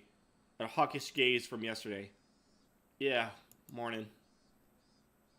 What's that unenergetic greeting? Freaking me at work. Oh, Lord. Did you eat the mochi I brought you? Because I ate them, I'm like this. Those words were itching to be blurted out. I really just didn't have the appetite. I ate a few, but quite a lot were left over. What about the homework? Do you have an answer for which one was Rena's? Can't believe you forget your homework, Keiichi-kun. Jeez, then we can't help it. Time for your penalty. Flashing a lurid smile, okay. A lurid smile, interesting. Let's see. There was nothing from our exchanges that would cause our classmates to suspect anything was amiss. But of course, anyone listening to our conversations up until this morning wouldn't see anything suspicious. That was why it was so frightening. They acted that way regardless of whatever happened to Keiichi Maribara. No one would ever suspect them. That fact had me terrified. Soon the teacher came. After she asked how I felt and took attendance, another dull, ordinary day began. Well. 092, Andrew, have you and Reviewer got to play Disney Dreamlight Valley yet? I have no interest in playing it. Yeah, like, I might check it out once it becomes free, but I'm not currently interested in paying $30 to play Disney Animal Crossing. I am still going through playing Ghostbusters. What are you, like, maxed out on your level now? Not yet, I'm at level 95. Close. Yep, just 5 more to go. This free study period was a convenient time to consider where I stood. Right here. I gently closed my eyes and pondered the ridiculous position I was in right now. First of all, what I shouldn't forget was how dangerous of a situation I was in. I had fallen out of favor with them. After interacting with Oishi multiple times, I could see that I was getting closer to the heart of the matter. The warning yesterday with the mochi was a good indicator of that. Well, calling it a warning was just my habit of understating things. It probably had no meaning beyond stunting my progress and buying themselves some time. Until they had a method of erasing me, they were just biding their time. Even though they were keeping me under their thumb with threats, it didn't change the fact that I knew too much. Okay. Yeah, something about Sadako's brother, Satoshi. Are they really trying to kill me? While you're going through that, Black 97 game, Scary AF, Xandru. Oh, by the way, your time is up, reviewers. Girl screams me. And suddenly this game is not scary at all. Yeah, nothing is as scary as the water buckets. To be fair, you put that bucket over your head. It's like a freaking sword of Damocles. Pretty much.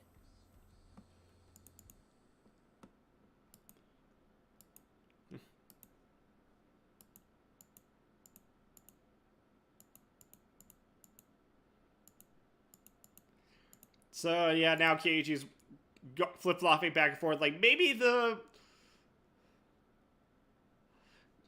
sewing needle was just an accident. Maybe...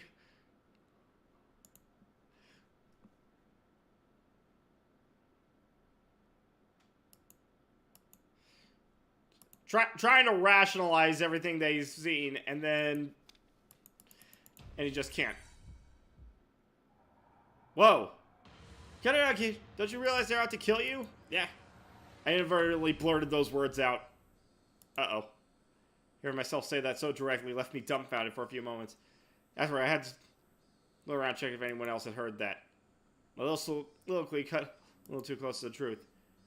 Even though I could feel murderous intent from Rena and the others, part of me somewhere was still trying to deny that. This late in the game, such hesitation could be fatal. I knew that. But I was just your average student. A man living his normal, ordinary life. Do you think I could suddenly believe that my friends, who happily laughing together with until last Sunday, now intended to kill me? You're too soft, Keiichi. This time I remembered to keep my voice down so only I could hear it. There was one thing I now understood. I was too soft. I didn't completely understand how dangerous Rena and the rest of them were. No, I wasn't trying to understand. I was too soft for not listening to Oishi-san when he was earnestly showing me the heart of the matter. I didn't listen because I was too busy pretending to be dejected. I didn't comprehend it. I was just running away. I didn't comprehend it, so nobody had any notion to try to kill me. I needed to get rid of such naive thoughts. As I made that resolution, I heard the bell signaling the end of class. So soon, the day was already over. I didn't recall eating lunch or doing anything in class. My friends were putting their desks together in preparation for club activities. Not long ago, I probably would have happily jumped into that circle. Also, have a good night, Captain Fedora. Bye, Mike. How rude of you to even think about leaving. The way Sadako spoke was so typical and familiar, it almost physically hurt. Keiichi, is today not a good day? And we were going to win big together. Seeing Rena's expression, which said she was really looking forward to today, was hard to take. Hey, Keiichi, maybe Oishi-san is just some enormous jerk who trying to separate me from the others by lying to me? Slap. Tried to expunge such weak-minded thinking. I slapped myself in the face. Keiichi? Yeah, was Rena really trying to kill me? I wish someone would tell me it was a hoax. I didn't care if it actually was one or not. I just wanted someone to say it was. Gah, yet another weak-willed thought. How did I ever become this naive? Are you alright? Does your head hurt? Apparently, that was how my inner dilemma appeared to Rena. You're pale. Can you make it home by yourself? Maybe I should accompany you home, I wonder? No, it's okay. Sorry, I can get home by myself. Just have the meeting without me. Upon hearing that I wasn't going to participate in the club meeting, Mion pouted unhappily. Since Kei-chan was so bent on a revenge match, we were even going to play that deduction game from before, too. Kei-chan doesn't have the burning desire for a rematch? How pathetic. I wouldn't fall for some dumb taunt. Without even a real retort, I just grabbed my bag and was about to get up. Someone's hand perched itself gently on my head. Keiichi doesn't seem to be well. How very unfortunate. She was stretched up as far as she could, doing her best to pat my head with her petite hand. It felt so nice, which made things even harder. Good night, everybody! Oh boy. I have to make jokes! It's the only way I can freaking deal with this. Sorry, everybody. See you. That's all I said as I quickly left the classroom. Also, the time was up, Keyblade, just to let you know.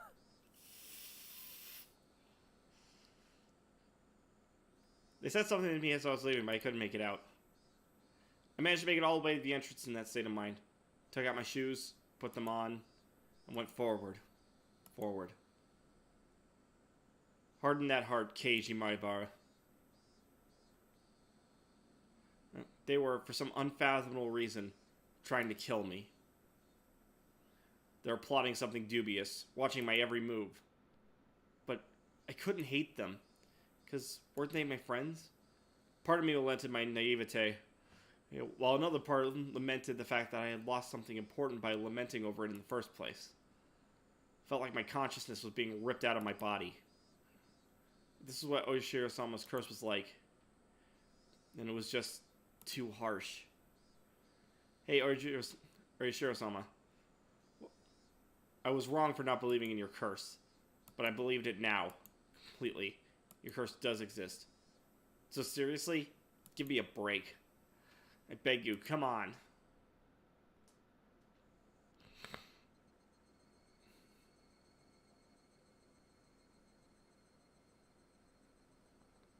Black? What are you doing? Uh-oh. You know what will be the greatest joke? Reaches for the wallet. Oh, dear. Dinner was unusually bland. It had no flavor or aroma. The miso soup that normally tantalized my appetite instead tasted like nothing but boiled water. Dad was eating with us that night. It was a rare occurrence in this household. When he got into his work, he ate and slept on his own schedule.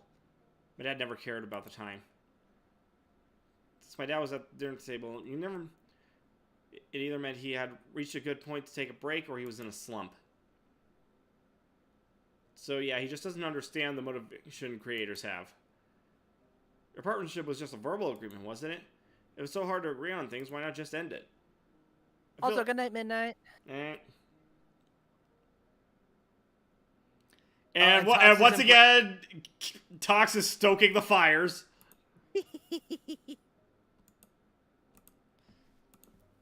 Okay. Blah, blah, blah. Parents talking about adult things.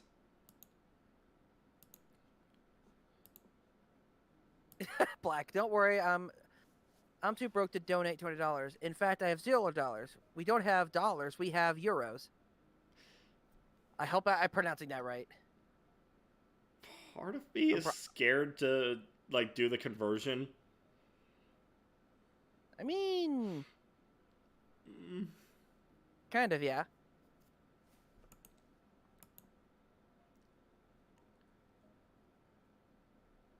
I think just one like, it's still talking about work for everything. Currently, there wasn't a single person from Hinamizawa I could trust from. That meant the only people I could trust were my parents. But if I told them everything that happened, would they understand? That neighbor, so diligent in looking after me, came to get me every day and sometimes brought over a share of what she made? How could I explain that she wanted to kill me? No matter how I explained, it'd probably be difficult for anybody to comprehend. My somewhat eccentric dad wouldn't understand, and my high-strung mom would probably drag me off to a psychiatrist in the blink of an eye. Why would you be out of there? Yeah. But is it really living? It's surviving.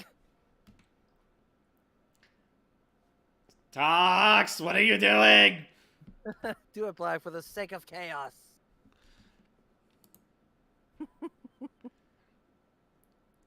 Even if they did come to understand, what could they possibly do? Unless they could uncover the truth, they wouldn't be able to protect me. No, by informing them of these unnecessary things, I'd be putting my parents in danger as well. Considering that the victims in past incidents were often married couples, I couldn't even joke about it. For the entire Mar family to have an accident or just vanish in thin air, it was easily possible in Hinamizawa. That was, knowing that something unnecessary put you in danger. Most of the silent question: how did they know that I knew?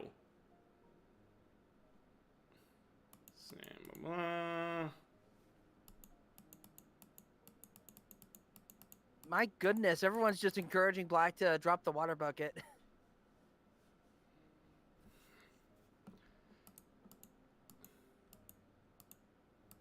You guys are such wonderful people. Can I just say that right now? Okay, Xandru, apparently you're an official translator. Yep. Hold on. All right, let's see what we got going on here. Heavens to Betsy. Let's see. I will use the power of the Holy Spirit to purge the demonic spirits from these girls' bodies. Holy God and Satan, empower us to purify ourselves with the holy power and the power of your unholy nature to protect us from these. Keep us safe.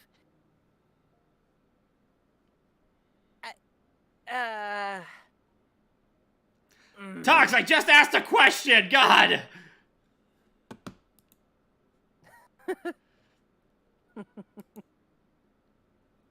See, I need to. There is no logic in Hinamizawa, only chaos.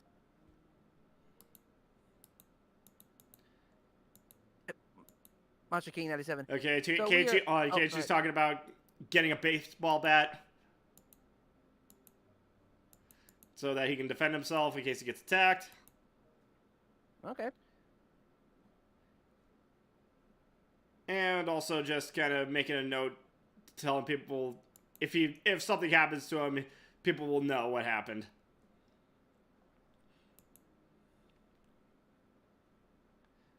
Master King, asking questions is the illegal reviewer. Fucking truth. I tore out a piece of paper from a notebook and made my way to my desk. Last time I wrote a journal was for summer homework in elementary school.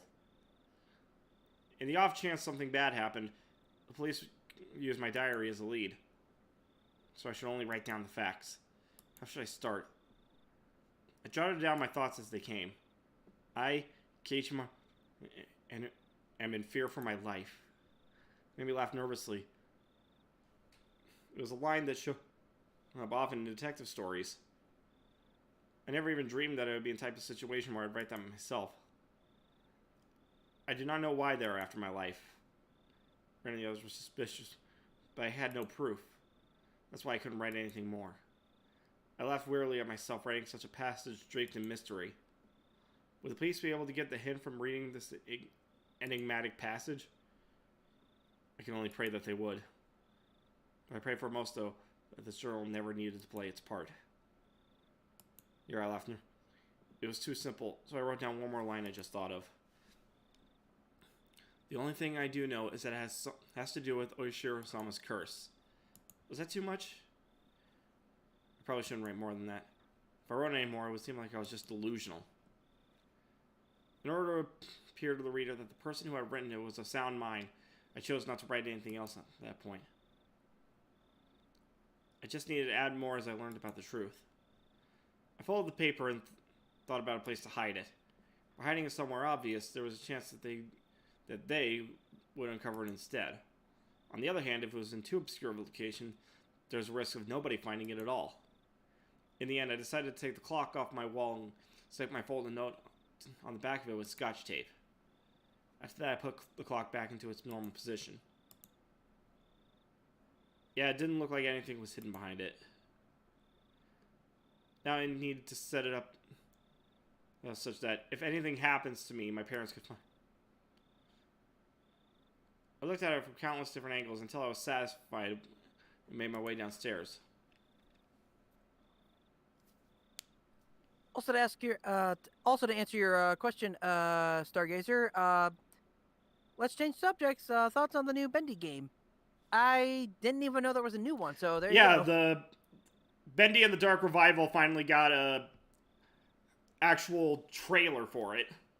Oh, snap.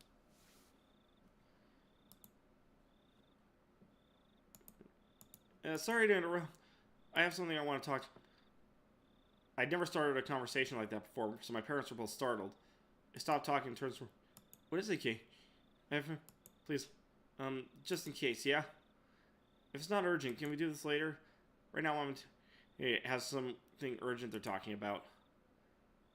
I didn't think their talk was more urgent than mine. In any case, I said, just in case, okay? Both of my parents' eyes went wide as saucers. If I die, I want you to put the clock on my wall in my coffin. If they did that, they'd probably find it. My memoir. Both of my parents remained wide-eyed, not moving an inch. I couldn't blame them. I made that clock in shop class, and I really like it. So, did something happen? Mom was finally able to ask me with a questioning gaze. Of course, this was a normal response for when someone's son suddenly talked about the subject like this.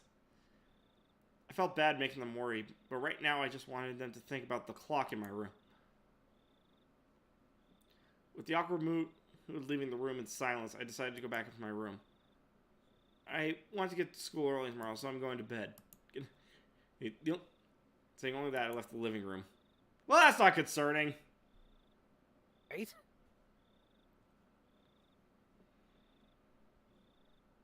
I needed to get to school early tomorrow and secure that bat. I should make today the last day I went to school with Rena. As I climbed the stairs, I heard my mom call my name, but I pretended not to hear her. It wasn't something I could talk about with my parents. If I talked about it, it would only make things more dangerous. The fight had begun. It was mine and mine alone.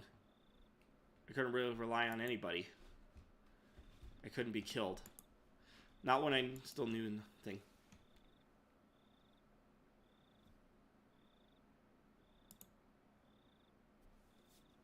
Alright, from Stargazer, as much as I want to stay, but I have to sleep. Good night, reviewer and Andrew. Good night, Stargazer.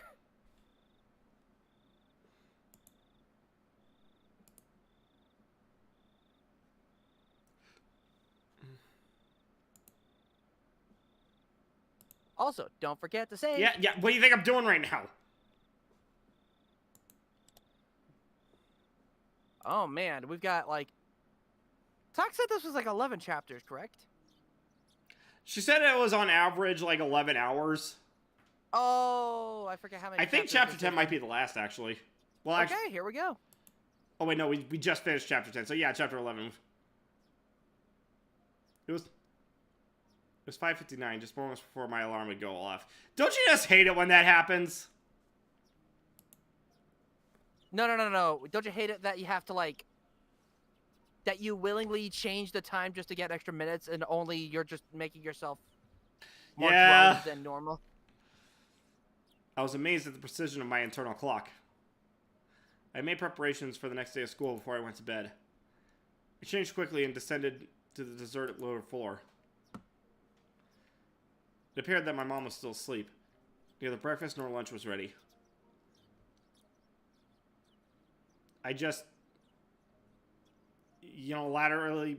declared that I would be leaving early today, so it couldn't be helped. I slathered jam on some bread and topped it with instant cocoa. Just as I was finishing up breakfast, Mom rose groggily from her slumber. My Keiji, you're up early. There's some sort of school event? Not really. Answering bluntly, I picked up my bag and stood after stuffing 2 slices of bread down my throat. You're leaving already? What about lunch? If you don't wait a bit, I can't make it. If I waited for her to make my lunch, then it would end up being the same time as usual. If I did that, I would raise the chances of me running into Rena and Mion on the way. Yes, from today onwards, I was going to school alone. I'll be fine for today. Then what will you do for lunch? I'll slip out and buy some bread or something at the store. Really? Then here's some lunch. Be sure to bring me back the receipt. I took the 1,000-yen bill from Mom and slipped it in my pocket.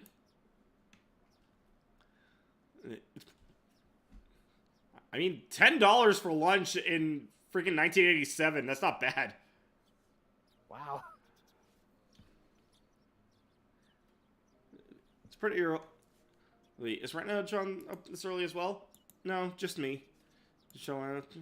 I have no reason to tell every little detail now, do I? Finding it difficult answering the onslaught of questions, I made an annoyed face. Tell Rena that I went ahead when she comes. Hey, Keiichi, wait! It's not that I didn't trust my parents. I just couldn't rely on them. They couldn't help me. I can only hope that they didn't get involved. It was safer that way. My mom's annoying voice was cut off by the slam of the door. For the first time since I moved here, I headed down on the road to school alone.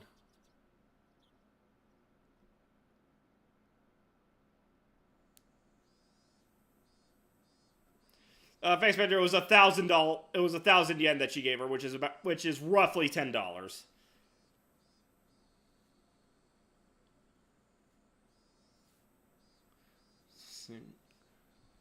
Up till now, I'd always walk down the same path at the same time each day.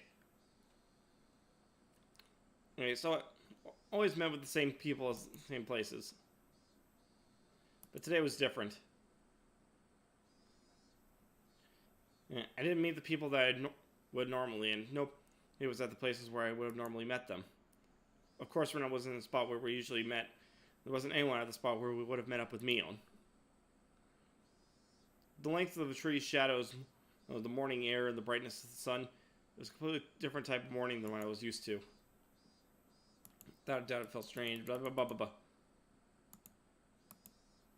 Blah, blah, blah. Describing atmosphere is pretty much what's happening. Let's see, Crystal Dark Girls. So there's some new games coming out soon. I got my copy of Sonic Frontiers after see the animation Sonic Twitter released yesterday, and it's amazing. And I'm also saving up for the new Pokemon games. That's right, they're coming out this November. Yeah, November's gonna be a big month for games. Oh heck yeah.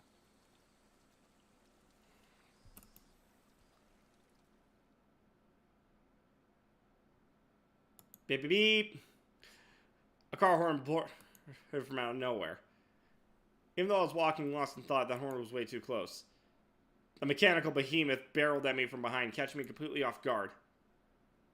By the time I turned around, the van's hulking chassis was almost on top of me. Oh my god, it's an isekai! Actually, you know what? At this point, why not?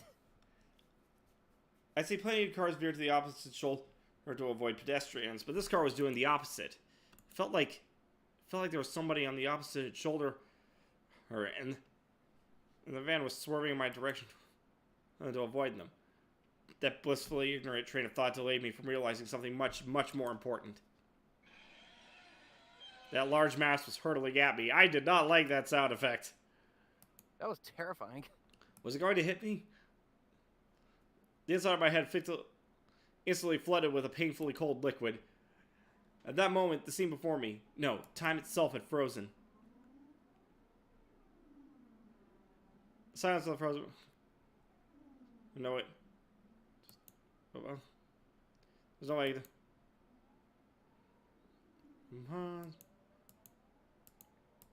Okay, he's freaking out. The side mirror struck. So me spinning through the air like a top. Oh, locked in my contorted position. Splash. Oh. So tumbling through the air, I crashed into the muddy patio on the side of the roof. I was soiled and drenched. The choice I made this was unmistakably for the best. I was covered in mud, but when the alternative was being hit by the car, it was the closest I could be to being unscathed. Rising out from the patio, I had enough in me to glare at the stopped van and yell profanities at the driver. I'm not sure if he was able to see me, but the van sped off suddenly. Well!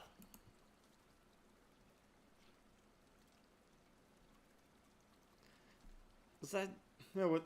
This was what they call a hit and run, wasn't it?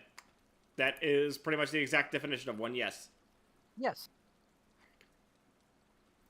I couldn't help but continue yelling out profanities. The disgrace to me covered in mud hurt me more than any physical wounds. I slogged through the muddy patty and made my way back to the road. This is a crime, goddammit! Shit, I'll track you down and sue you! If I go looking for a van, I'm sure I'll find it in this little village. The path I was on had rice paddies on either side. It was so narrow that one car could barely fit through. What is a place you could tear full speed down in a car, let alone pass by pedestrians? Not only was it a narrow road, but the car, or just now, was closer to my side of the road than any of the other went past me. Even as I cursed, I was desperately trying to suppress the dark cloud rolling up within me. This was just a hit or run. It was trying to run me over, wasn't it? And this is where Keiji just starts getting paranoid. Oh, fun.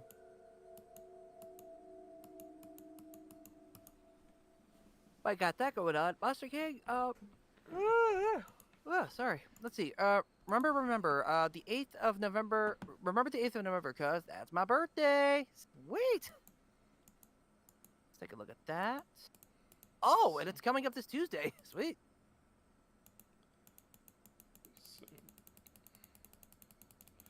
Blah, blah, blah, blah.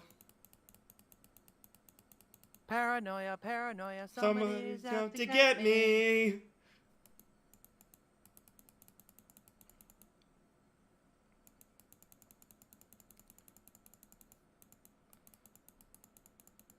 Blah, blah, blah. Determined to not die. Right. I remember seeing the metal pad in the gym and storage shed, but there was a padlock on the door barring my entry. At the very least, I wanted to get my hands on it before everybody arrived at school. I circled around the school grounds impatiently. All I could find were things like pieces of lumber. Nothing I could bring into the classroom easily. Then I had an epiphany. I should search inside a classroom. If there was something in the classroom to begin with, then there wouldn't be a problem.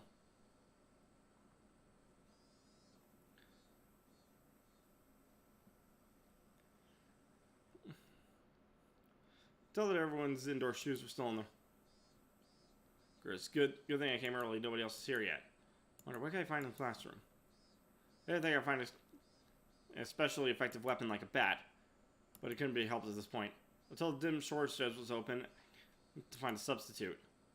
Lingering hint of naivete whispered as there's no way I'd be attacked at school.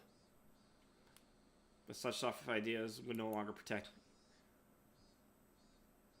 They are slowly making their way into parts of my life that I once thought impenetrable. In the worst case, my own house might not be safe anymore. That was an incredibly threatening thought.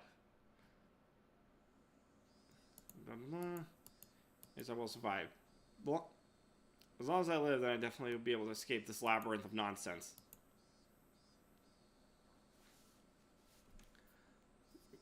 My exploration of the classroom came to an impasse. That much was to be expected. There was no way that there would be anything that could be a weapon in the classroom. In case of emergency, there was probably nothing I could do but swing my own chair around. My gaze landed on the lockers that would be used for personal storage. That locker that Mion used to store her pile of games was among. There was one for each person in the class, all lined up. Of course, there was one for me as well. Oh yeah, there was supposed to still be a tracksuit in my locker. Seeing me covered in mud would be strange. I should go change into... First, I needed a weapon. If one of my classmates came, it would be hard to rummage through all the lockers. I swiftly began opening the lockers one by one. They were mostly just filled with things like gym clothes, personal items, and umbrellas. Umbrella? If I couldn't find anything better, then this would have to be my weapon. I was about to give up on finding anything decent when I opened a locker that held exactly what I wanted. It was without a doubt a metal bat. Oh, heck yeah.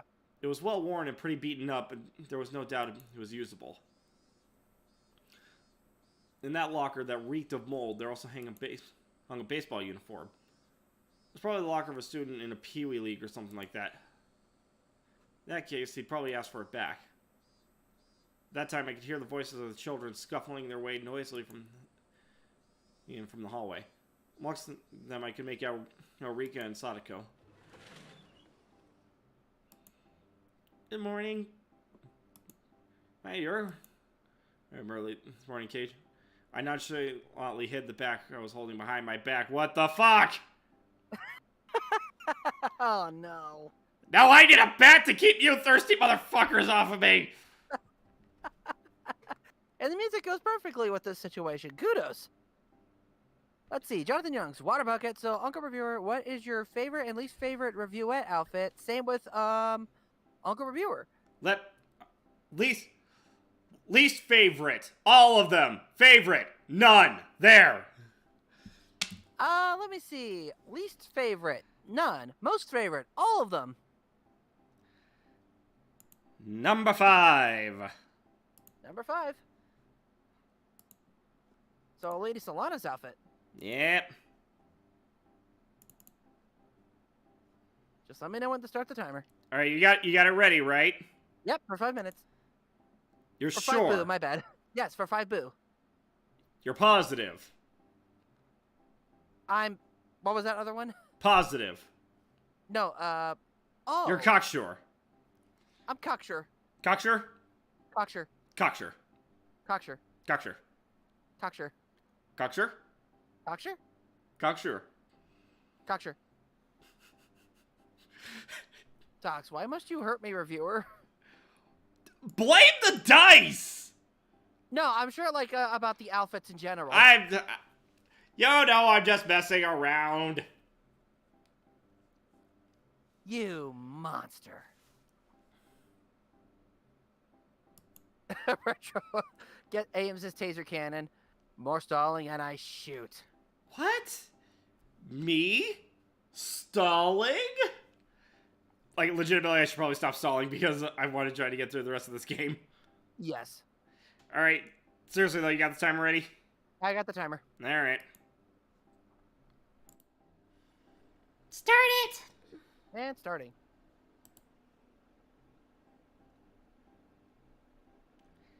Tox, I'm just screwing around.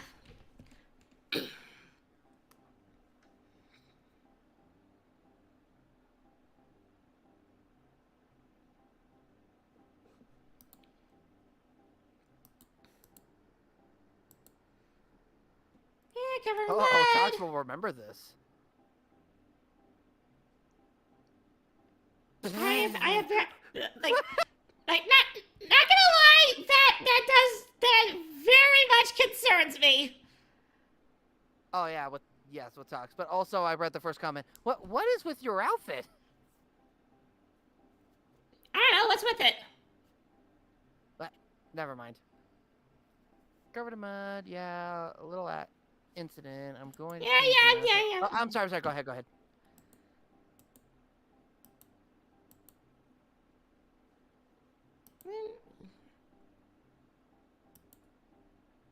Oh, yikes. I know, just be careful tomorrow. I'm sorry, what is that emoji? It's a knife emoji. Knife! What's that you have there? A knife! No!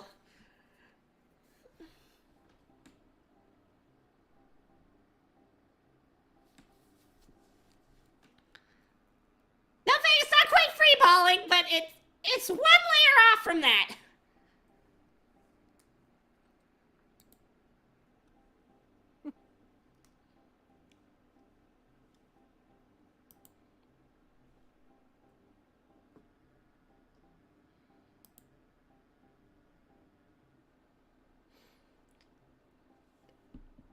Okay. Professor, if Rika's a lady as well, I don't think it'd be appropriate for you to be watching. I'm not a lady, so it's fine. Well then.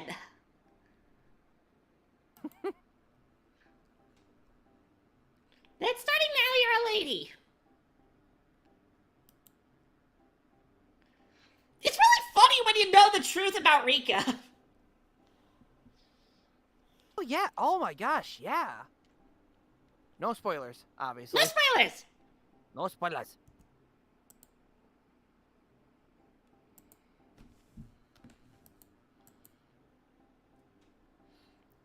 she's noticed the bat.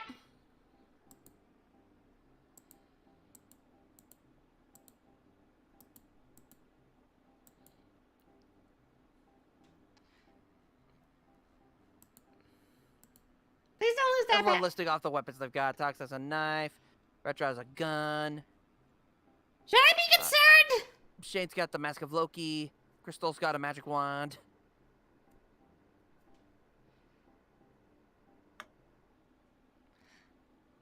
She seems to already knew that I took it out of someone's locker.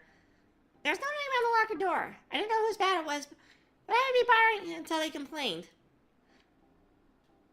Wouldn't be for long, just until the gym storage shed was open. After quickly changing into the tracksuit, I checked the time. It's not plenty of time for our class begun because I came so early. I took the bat in one hand to the schoolyard. It was, of course, to practice my swing. I need to make note that I always have a bat on me so I can practice my swing. At some point, the sunlight had become even stronger. Tox, why? Oh my goodness. Also, what? Sierra? I really got. Yeah, I really gotta start. Really gotta stop putting my foot in my mouth. Yep. Yep. Also, in response to CR92's comment, corruption! Corruption! Oh my gosh.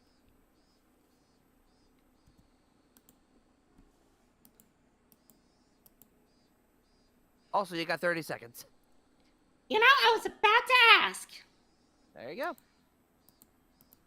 20 seconds. Oh, you're keyblade training right now. Yeah, sure, that's it. 10 seconds.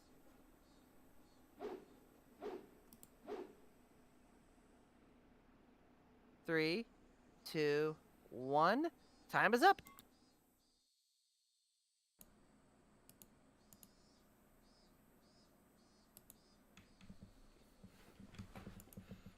Hey, John, what are you doing? Being bombarded with such a hysterical voice, I jumped. Whoa, Keiji-kun, are you on the baseball team? Baseball? I was surprised to hear you went off ahead. What are you doing, Kate-chan? Can't you tell by looking? I'm practicing my swing for the championship. You could say it was part of my diet if you want. Diet? Kate-chan, are you really that fat? Hey! Bet you didn't know. I actually have a beer belly. It's plump and jiggles. Plump and jiggles? Retta, get your head out of the gutter! And I'm not even joking about that!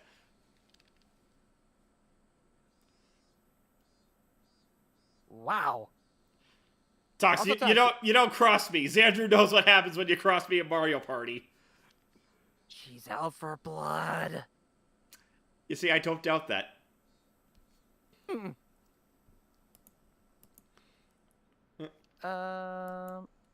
No, I have not read the Percy Jackson books, nor do I have any interest, sorry to say. I read the first one.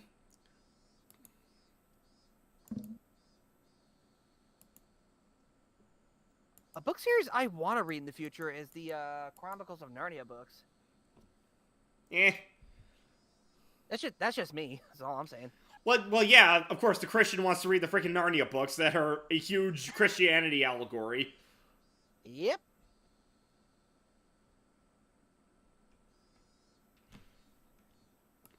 I want to learn more about the allegory. You never know. Aslan is Jesus. There. Spoilers? Have you never seen the movies? I've seen the movies. There's just other books that I want to read the whole story to know the whole story. Well, yeah, that's all you kind of get that just from watching the movies, though. Well, yeah, but there's like 7 books in total, so. Ah. Wow. That's what you get for reading freaking Narnia! No, that's what you get for not reading Narnia, is what I thought that was. Let's just say both. Yep.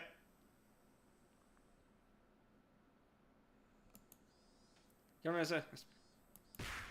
it, what am I laughing at? pounded the ground. With each pin pad, the reverberation traveling through the bat stung my hands.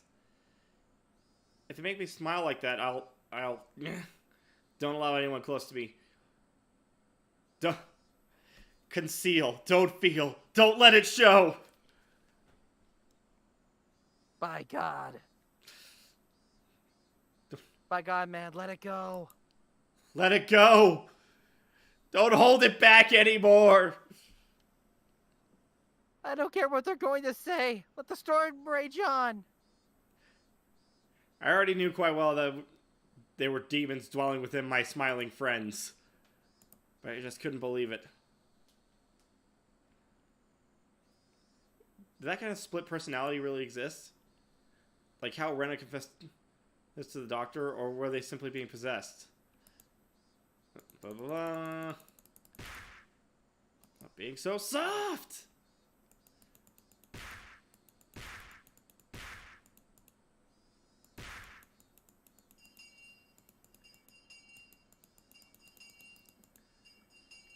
Honestly, at this point, I'm just kind of doing a mad dash to the end. Yeah. There's the final bell. That bell's gonna kill me.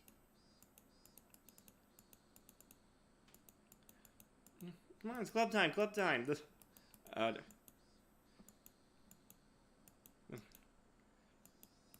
was happy fun club time. Happy, joy, joy. Happy, joy, joy. I don't know what that's from. I'm pretty sure that's from Ren. I'm pretty sure that's from Ren and Stimpy. Yeah. Okay, I remember now. I'll be going now. What's this kid? Planning on going home right away again? Meow sounded quite disappointed. I'm just not in the mood. Could you just let me be for a while? The tone of the words that spilled from my mouth matched Meow's disapproving glare. Felt like the air in the room had dried out. Sadako looked like she was about to say anything, but perhaps dissuaded by the mood, she swallowed her words and stayed silent. Nobody said, I took that to mean I could leave if I wanted. Keyblade! What are you doing? Oh, sorry. I thought, Yeah, not tonight. My bad. Hey, man. That was weird. She tried to jump scare us. It didn't work. Why do they keep doing that? I don't know. Where's the cat? Are we easy targets? Yes.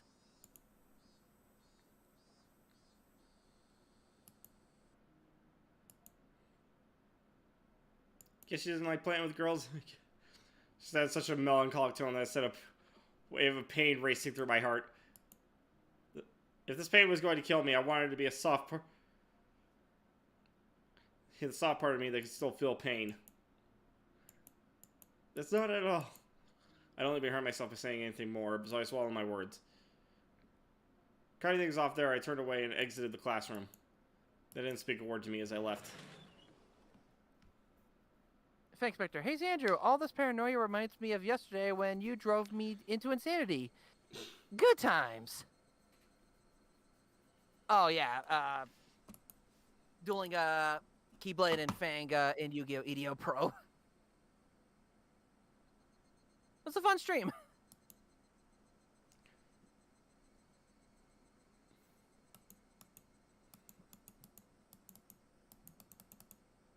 Footsteps. Oh no. People walking. Footsteps following me.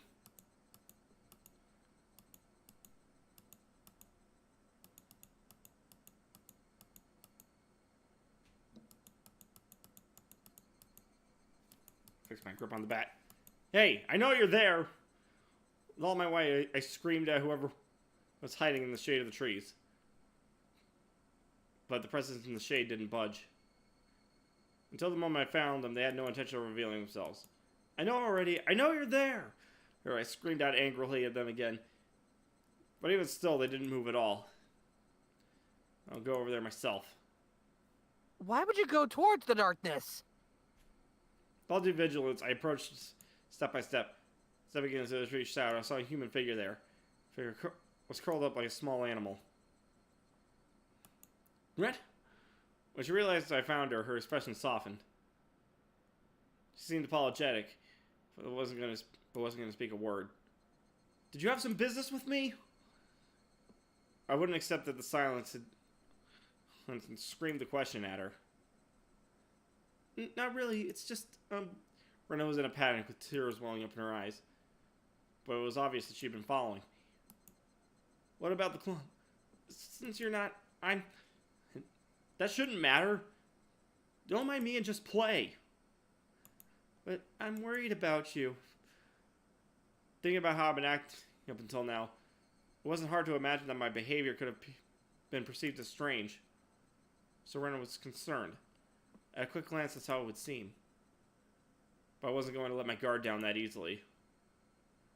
Even if that was really the case, it still wouldn't have to do something like try to tail at me.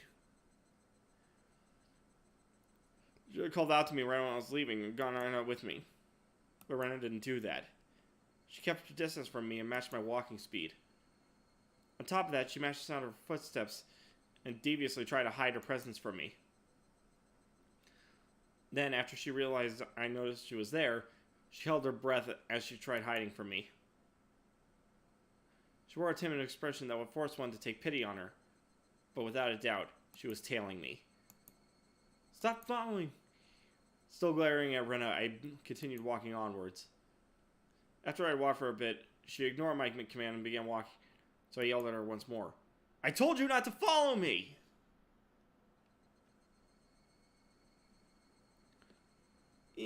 But my house is in the same direction.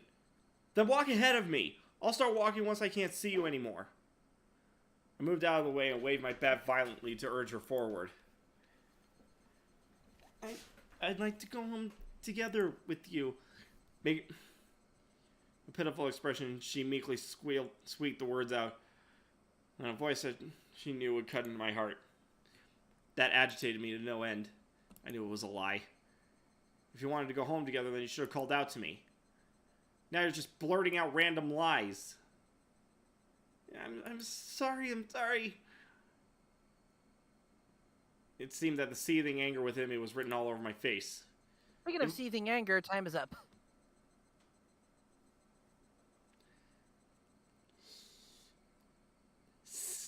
Cope, seethe, cope, seethe!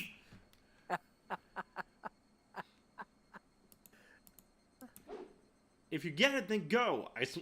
I swung the bat, urging her again to walk. Rena looked back and forth between me and the bed and started walking hesitantly and stopped again. Go on then, hurry! I'm going, so please stop with the bat. It's scary. Rena guarded herself while pointing at me holding the bat.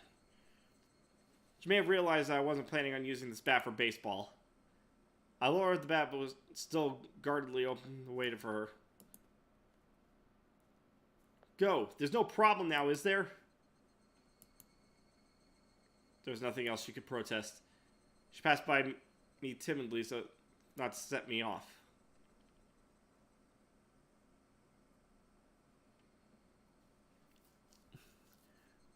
As I watched her pass by, she stopped completely after having barely moved at all. Hey, don't stop! Then a sudden powerful gust blew past us, barraging my face with dust. Dust got in my eyes and clouded my vision. While rubbing my eyes with my left hand, I swung blindly with the bat in my right, protecting the small opening I had presented. Rena didn't even try to attack during that opening. Attack me? No, she hadn't budged an inch. I could tell from the sound of her fluttering skirt in the wind. As her skirt settled, so did the silence. There's an innuendo in there, I'm just not sure what it is. Ugh. At the moment, the voice inside me immediately warned me of the impending danger. I was caught by surprise. The smell of the air had changed. Without me realizing it, the air around me suddenly felt like a calamity was about to befall me. It was like the air had suddenly become invisible concrete. Like Rena and I were locked into space. Rena didn't move an inch. Alright, back to my mad dash because we're running low on time. Indeed we are.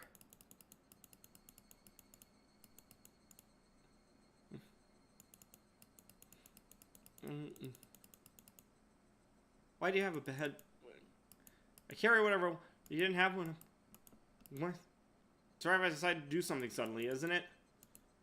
It's crazy. You're not the kind of person to play baseball. It's weird. I just suddenly got the urge to play baseball. Is that so? It's weird.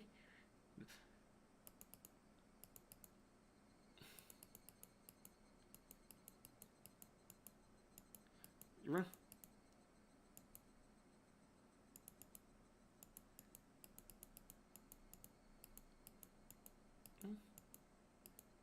Huh.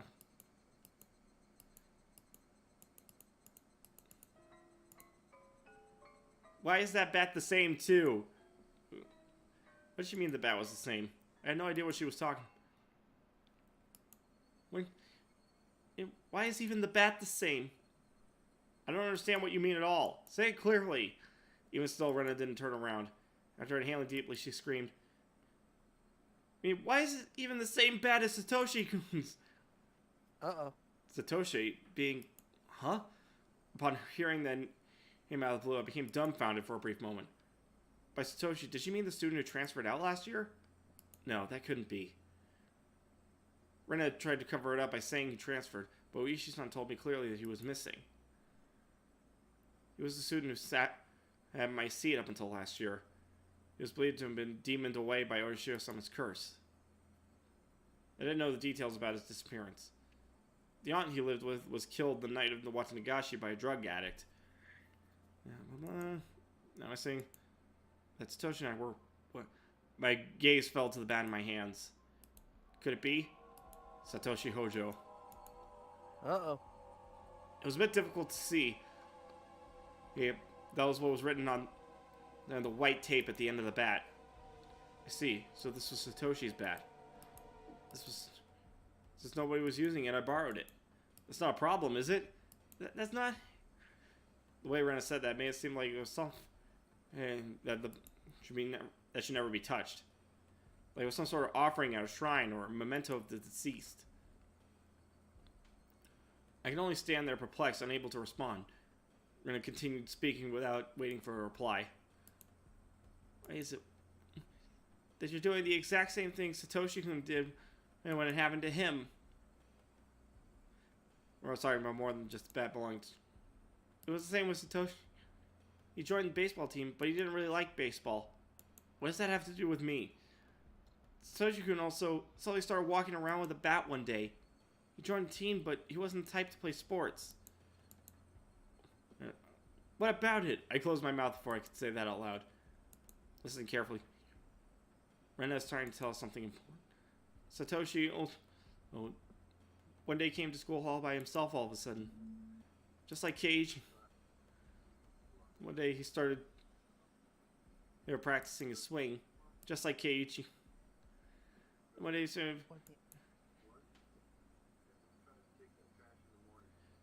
just like Cage. Then one day suddenly what? Just gonna... Yeah, I can hear... Yeah, sorry about that. Sorry, I should have muted my mic. Yeah, you're good.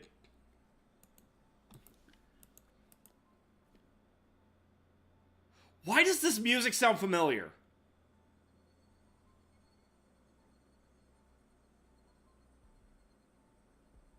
I don't know. I swear it sounds like something I've heard before.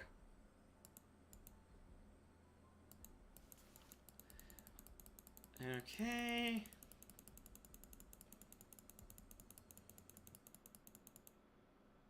I told you, Keiichi-kun.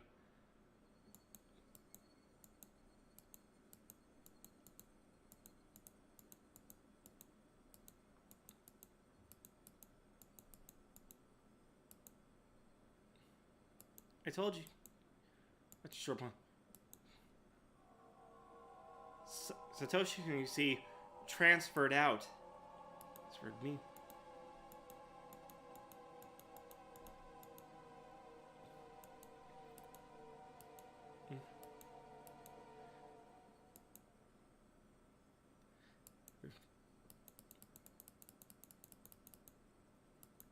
But you won't, will you, Keiichi-kun?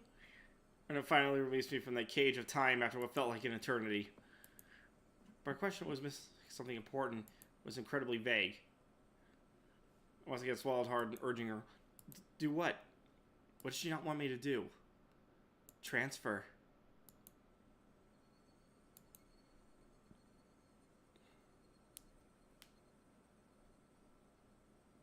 Sienna 2. Welcome to the asylum, everyone.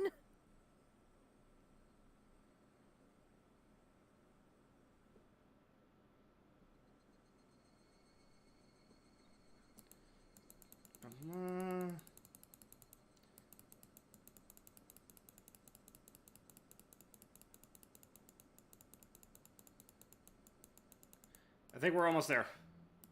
Ooh. Someone in her. Like, class.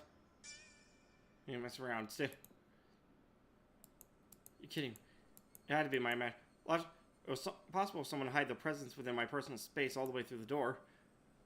But there was undoubtedly someone behind me. Hey now, Keiji. How do you know they're there even though they're behind? Because I could hear the sound of flowing hair. There's no other reason. Because I could hear the sound of them blinking.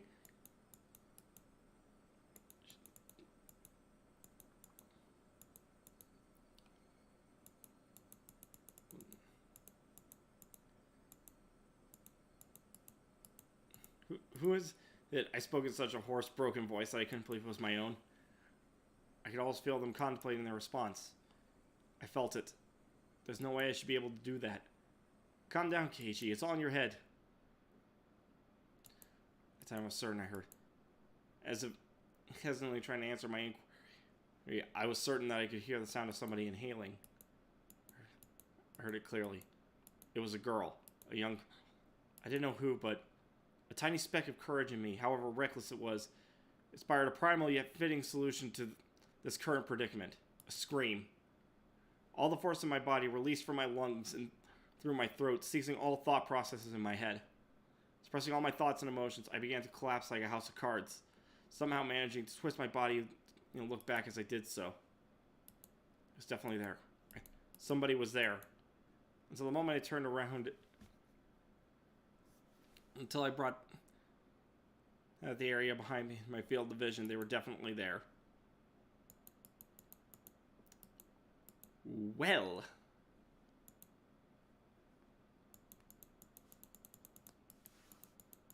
I brandished my will to fight. The after image of what amalgamation of metal flash, as if it swung from left to right, beating against the entryway. The bat slammed into the right wall, tip rebounding violently. I very calmly transferred the force of the rebound into a sweep to the left.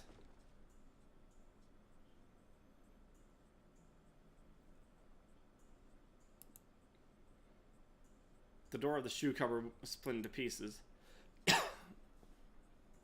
Those two swings whiffed through empty space, but they seemed to have great psychological impact on the enemy. I feel a panic emanating from that space. The attack wasn't the only thing required. I extracted the bat from the cupboard it was embedded in, and I screamed as I spun my entire body around a large arc. My screams shook the air, imbuing my ferocious swing with even more destructive power.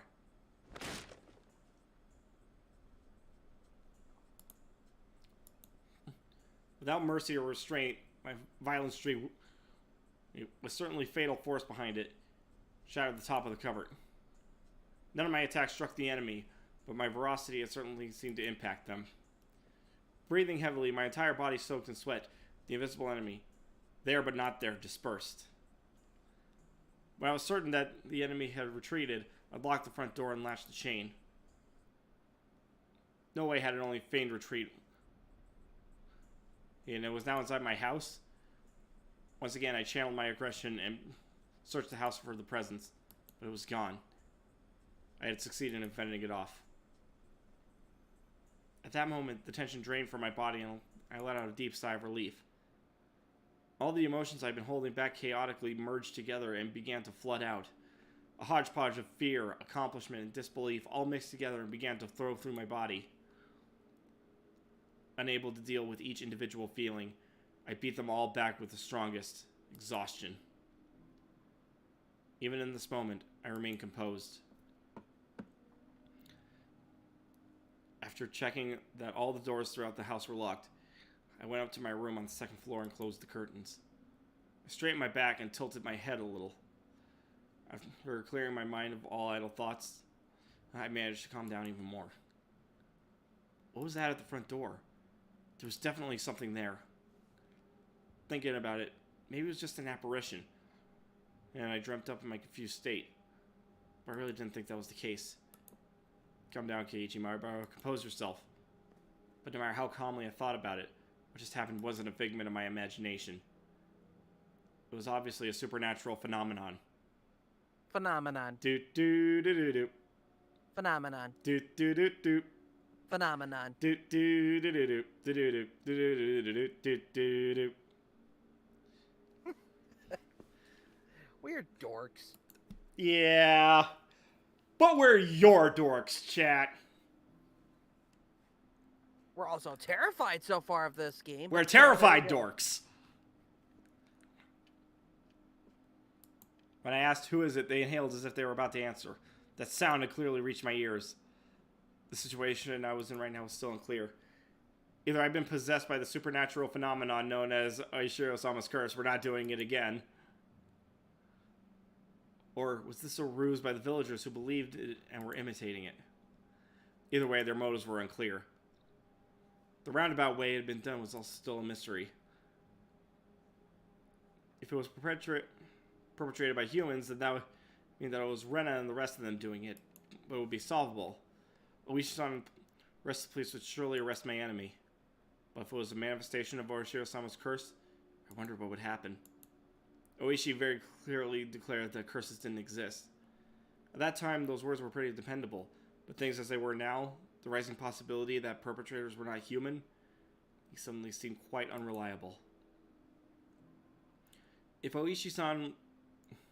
Oishi-san this was the work of Oishiro-sama's curse, what would happen? I couldn't imagine his reaction, but it would go without question that a void expanded rapidly between myself and Oishi. With me having so few allies to begin with, and not being able to confidently declare whether or not this was a curse, there was no merit to doing that. Better keep the facts of what just happened to throw away to myself. It would be better if I didn't add what happened. You heard to the memo behind the clock. There's still ever this so slight possibility. Yeah, I was actually confused. This is when I thought I was composed. I was just going berserk in the entryway. How wonderful would that be if that's what really happened? Would I be able to refute Oishiro-sama's curse? But if I denied Oishiro-sama's curse, then that would mean admitting Ren and the rest were perpetrators. Voila.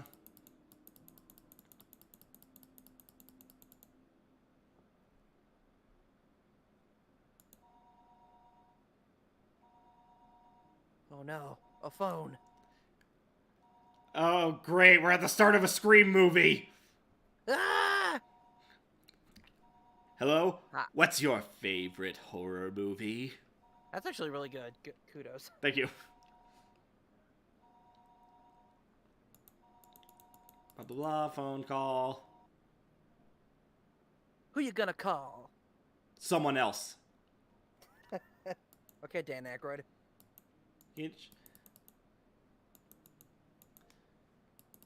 And blah, blah, blah. Mom and Dad are going to be gone for a bit.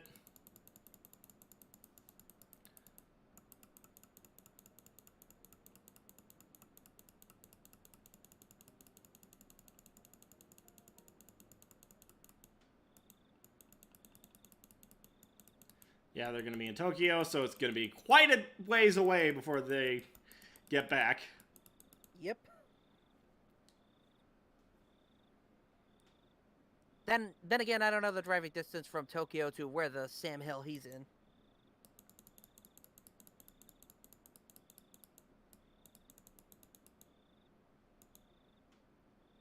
Garage is open.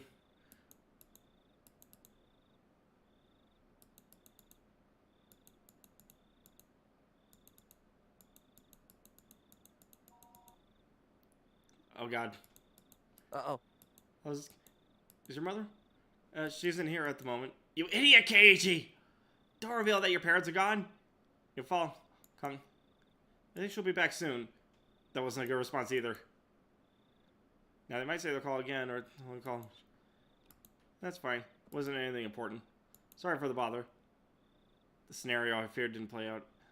It's like my call was unfortunate in more ways than one. I have to deal with more telephone calls coming in from my parents tonight. I'll somehow deal with. Oh, but I couldn't continue to rely on such poor improvisation.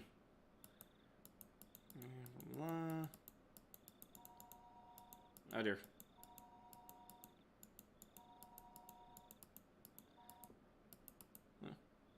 I stopped now and seeing that this was the Hooray Bar arrest. I had no reason to be kind to someone I didn't know the identity. But unlike on Mike uncouth personality, goofy and lighthearted. My apologies for calling so late. This is Oishi from the bookstore. Oishi? Is that you? Good to hear you are doing well. Wait, just a moment, please. I grabbed the portable headset and rushed up to my room. It was saving our work. So there was no one else home, but I wanted to be a spot where I felt just a little bit safer. Ain't you? When was that exact? It was 2.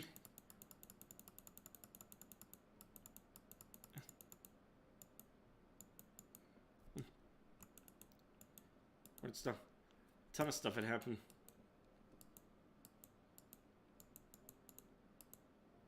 Someone's. Yeah. It could all be just coincidence, but the day I missed school, 2 of them came to check up. Rena, they started asking how I had lunch with you. They left me some mochi and came to visit, but there was a needle and fortunately I didn't swallow. I somehow didn't swallow it. I wonder, could that have been thread? But it was just one of those common sewing needles you see all the time. No, not. You know, that's the evidence. It can be used as proof that they threatened you. Where's that needle? That's right, that's it. I dropped the receiver and rushed downstairs. When I tossed the mochi, I looked at it out of terror, but the needle was a valuable piece of evidence. I had certainly thrown the mochi needle wall together. If it was there, then it would be on the living room wall. My prudent mother had cleaned that even the living room wall. No, there was no trace of mochi left. Could it be that I dropped the gap between the wall and the carpet? Frankly, I searched around my palm along the carpet, but nothing turned up. Oh no.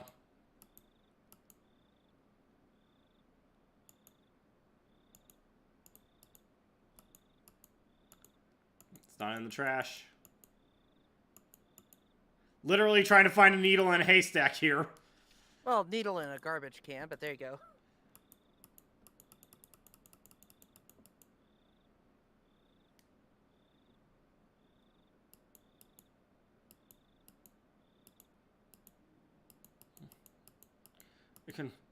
I was really overwhelmed back then, and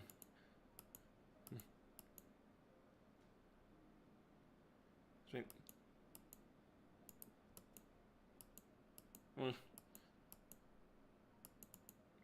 you see one? Damn, I just flipped out, y'all.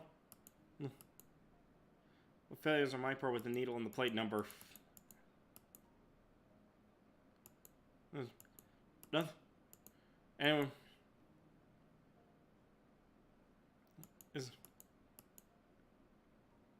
Yeah, to hem and haw over you. Also, Ren. What's in? I was so much like Sid. Ren knows. She knows something regarding what happened with Satoshi, the kid who was demoned away last year.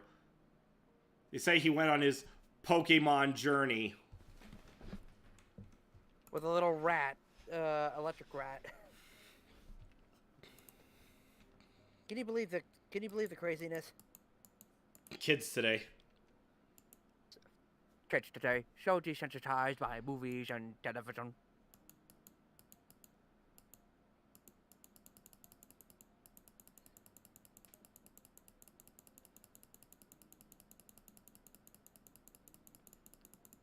Come on. Please tell me we're almost at the ending. We're already running over time. Uh-oh. Uh-oh.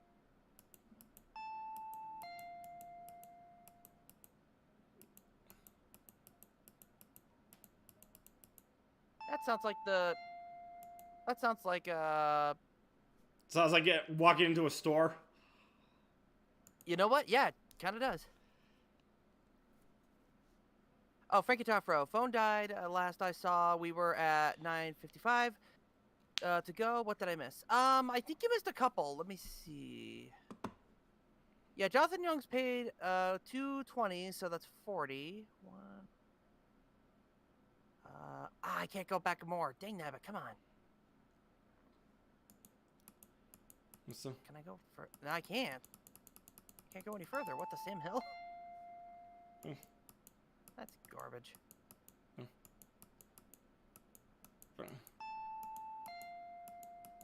I'm gonna have to rewatch the stream and figure out how much it was.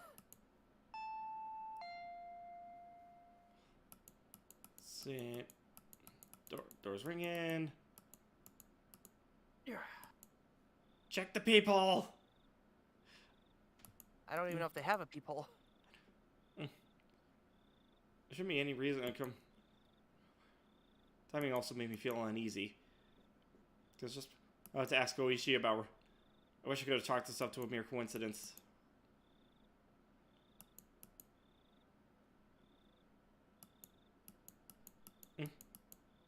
Seems. Then. I'd like you to open the door so we can talk. Can I come inside? It sure to me wasn't the right way to talk to a classmate, but at my house, the chain has to be on at night. Don't worry about it. And it can't be helped.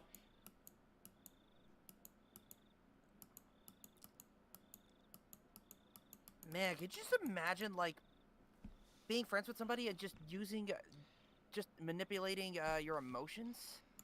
Yeah.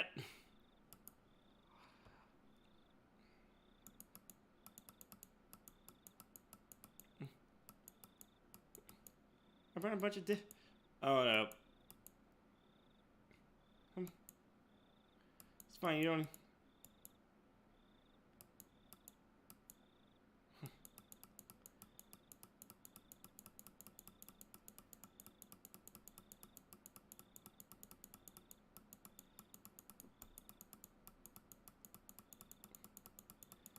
So yeah, Rena's trying to offer him dinner. Oh.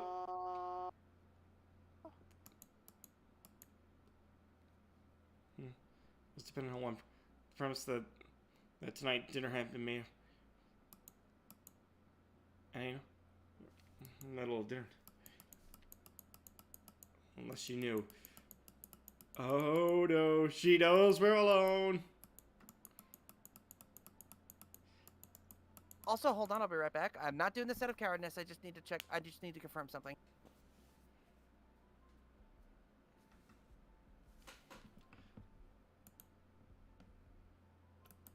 Very grateful, but dinner will be.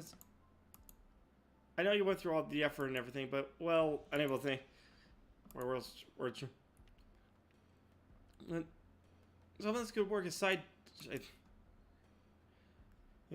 I'm sorry, we have more than enough already. My mom already makes quite a few side dishes, so you have the smile that bordered on a edge. I dodged her questions apologetically.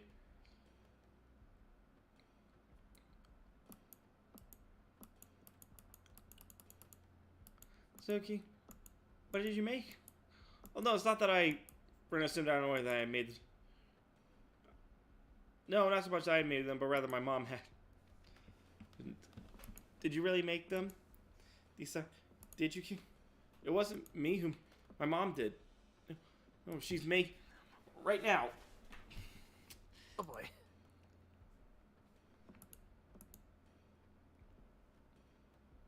So you say I can't. How about I try guessing what Keiichi-kun's dinner? It doesn't matter what I'm going to eat. Let's see. The conversation might appear natural at first glance, but Renan was firmly in control. Felt like I was being interrogated. Something that can be made with just hot water? Hey, now, stop with the insults. I can't believe you belittle my mom's extravagant dinner like that.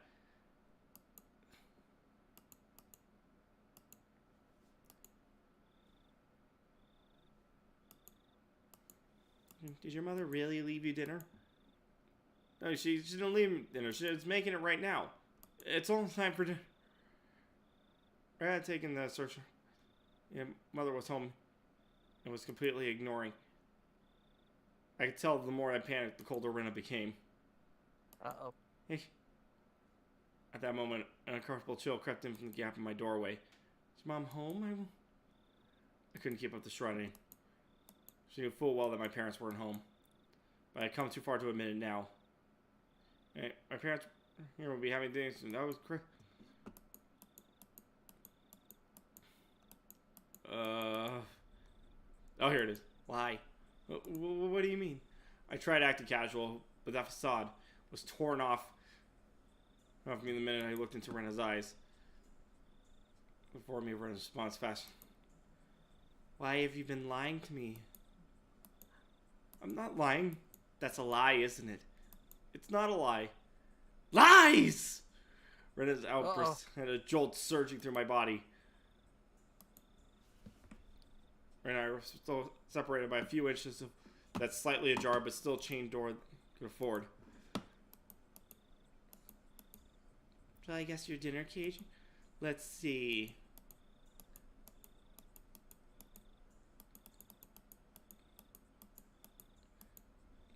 Cup noodles. That's right, isn't it? Wait. The cooking repertoire of a man who can't do housework is probably nothing but cup noodles after all. Looking at this statistically, it was the most possible answer. That didn't mean she was guessing. I don't think you'll be full with just noodles. I think having rice and stuff will definitely hit the spot.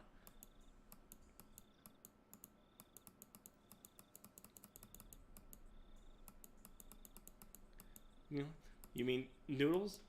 No, fucker! Oh my gosh.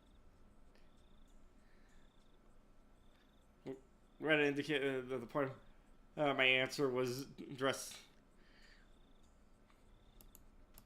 Sorry, what did you say just now? You scared the crap out of me with that, Xandru!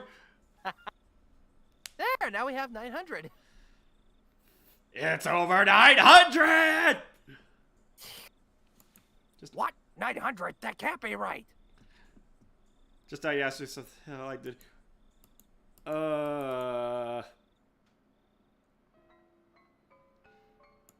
Pork bone and ginger flavor. What? How do you know that?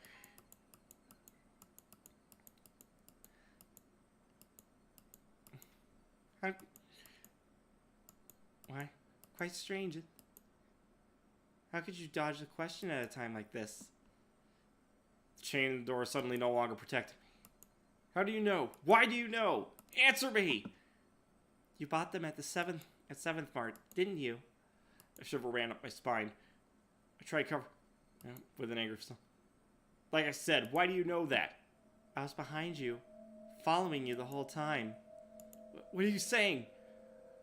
I can't understand why I'm following. That's because Rena was right behind Keiichi-kun's back the whole time. The whole time? Like the night. I was absorbing my foreign conversation. When Keiichi was picking out the noodles, I was watching the entire time. You picked out so many flavors, didn't you? Then your mom got angry. If you're going to pick the expensive ones, you should pick one type, she said. Then Keiichi-kun pulled out a big box of pork bone and ginger flavor that he loves so much, didn't he? I like it too. Pork bone noodles. But I can never eat a whole big bowl myself. As I slowly took a step backwards, Rena advanced. So, Keiichi-kun, can you open this? We can eat dinner together. I'm sure it's going to be delicious, so, okay? and its pale, slender figures squirmed through the crack in the door one at a time, as if they had a mind of their own, rattling the chain. If she had unlatched the chain from the door, a feeling of terror would have just exploded within me. But Rena didn't do that. She was simply imploring me to remove the chain. She was doing her hardest to light the fuse to the powder keg of my heart, trying again and again. But it doesn't light. Open up, Cagey. Please, go away. Beg you, please go away. Oh, we're at this scene. Yeah, we still got a ways to the end, god damn it. How can you say something so mean, I wonder? Please go away. Go away! Power cake inside. No smoldering. I tackled the door. The force of the door had knocked Rena momentarily off balance. I couldn't hesitate here. I grabbed onto the doorknob with both hands, planted my feet firmly, and pulled with all my might. But that slinging sound I so desired didn't happen. I could feel a tiny, disturbing bit of resistance keeping the door from closing. And the source of that was Rena's fingers. Oh. Each of those fingers wriggling, squirming around like the tendrils of a carnivorous plant through the crack in the doorway. It hurts, Keiichi-kun. It hurts. It wasn't a harsh shriek, but more of a yelp she was trying to keep back. Go away, go away, go away! I kept pulling on the door with all my might. I didn't even realize I didn't loosen my pull on the door, at least momentarily. Rena wouldn't be able to pull her fingers out. That's why the door wasn't closing. Really hurts, Keiichi. Sorry if I was messing around too much. I didn't care one bit for her apology. No matter how much she apologized, it didn't change what she had done up till now. It didn't change anything. Sorry. Rena, if she wanted to. I tried. Rena's white fingers had become deep red and were no longer even squirming. I'm sorry.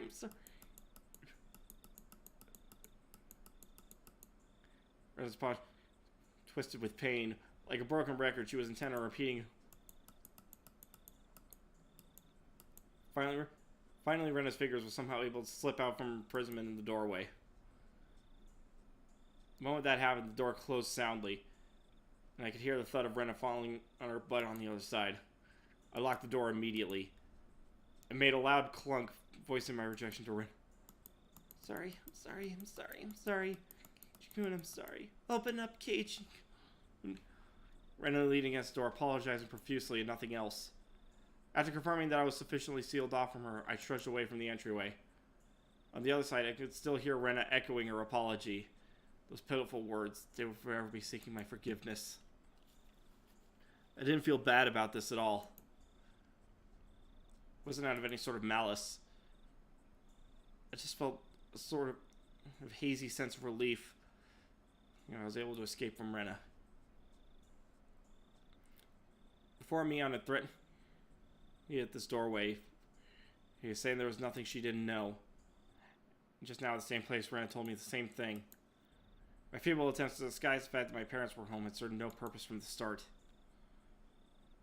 I should have just pretended to be out and not even opened the door. My meager plans hadn't helped at all. In Higurashi, it was impossible to outwit them. Even though I was on the other side of the door, I wanted to get as far away from Rena as possible. One step, two steps. With each one, her sniveling apologies became more distant.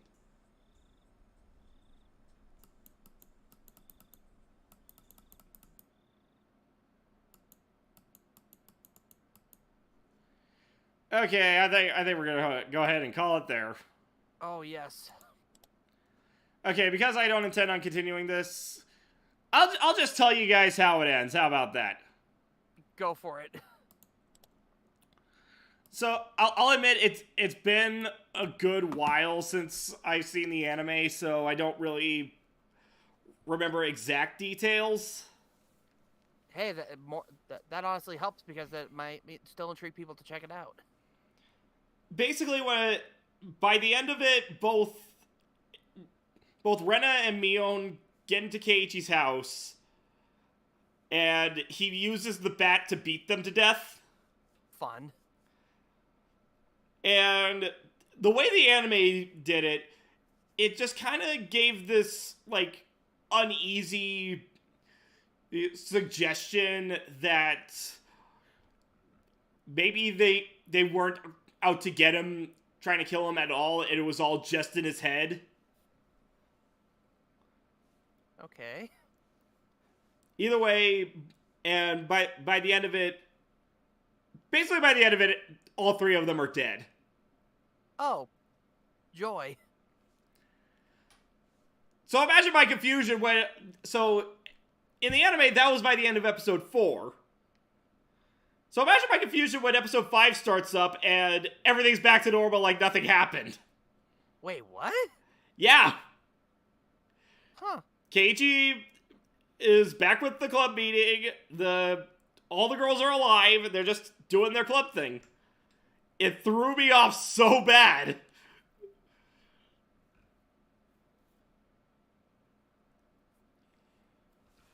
That is intriguing. So yeah, if you want a good horror anime, I highly recommend the anime. It's really good. Mm-hmm.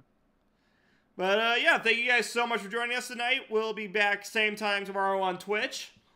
All right. And have a good night, everybody.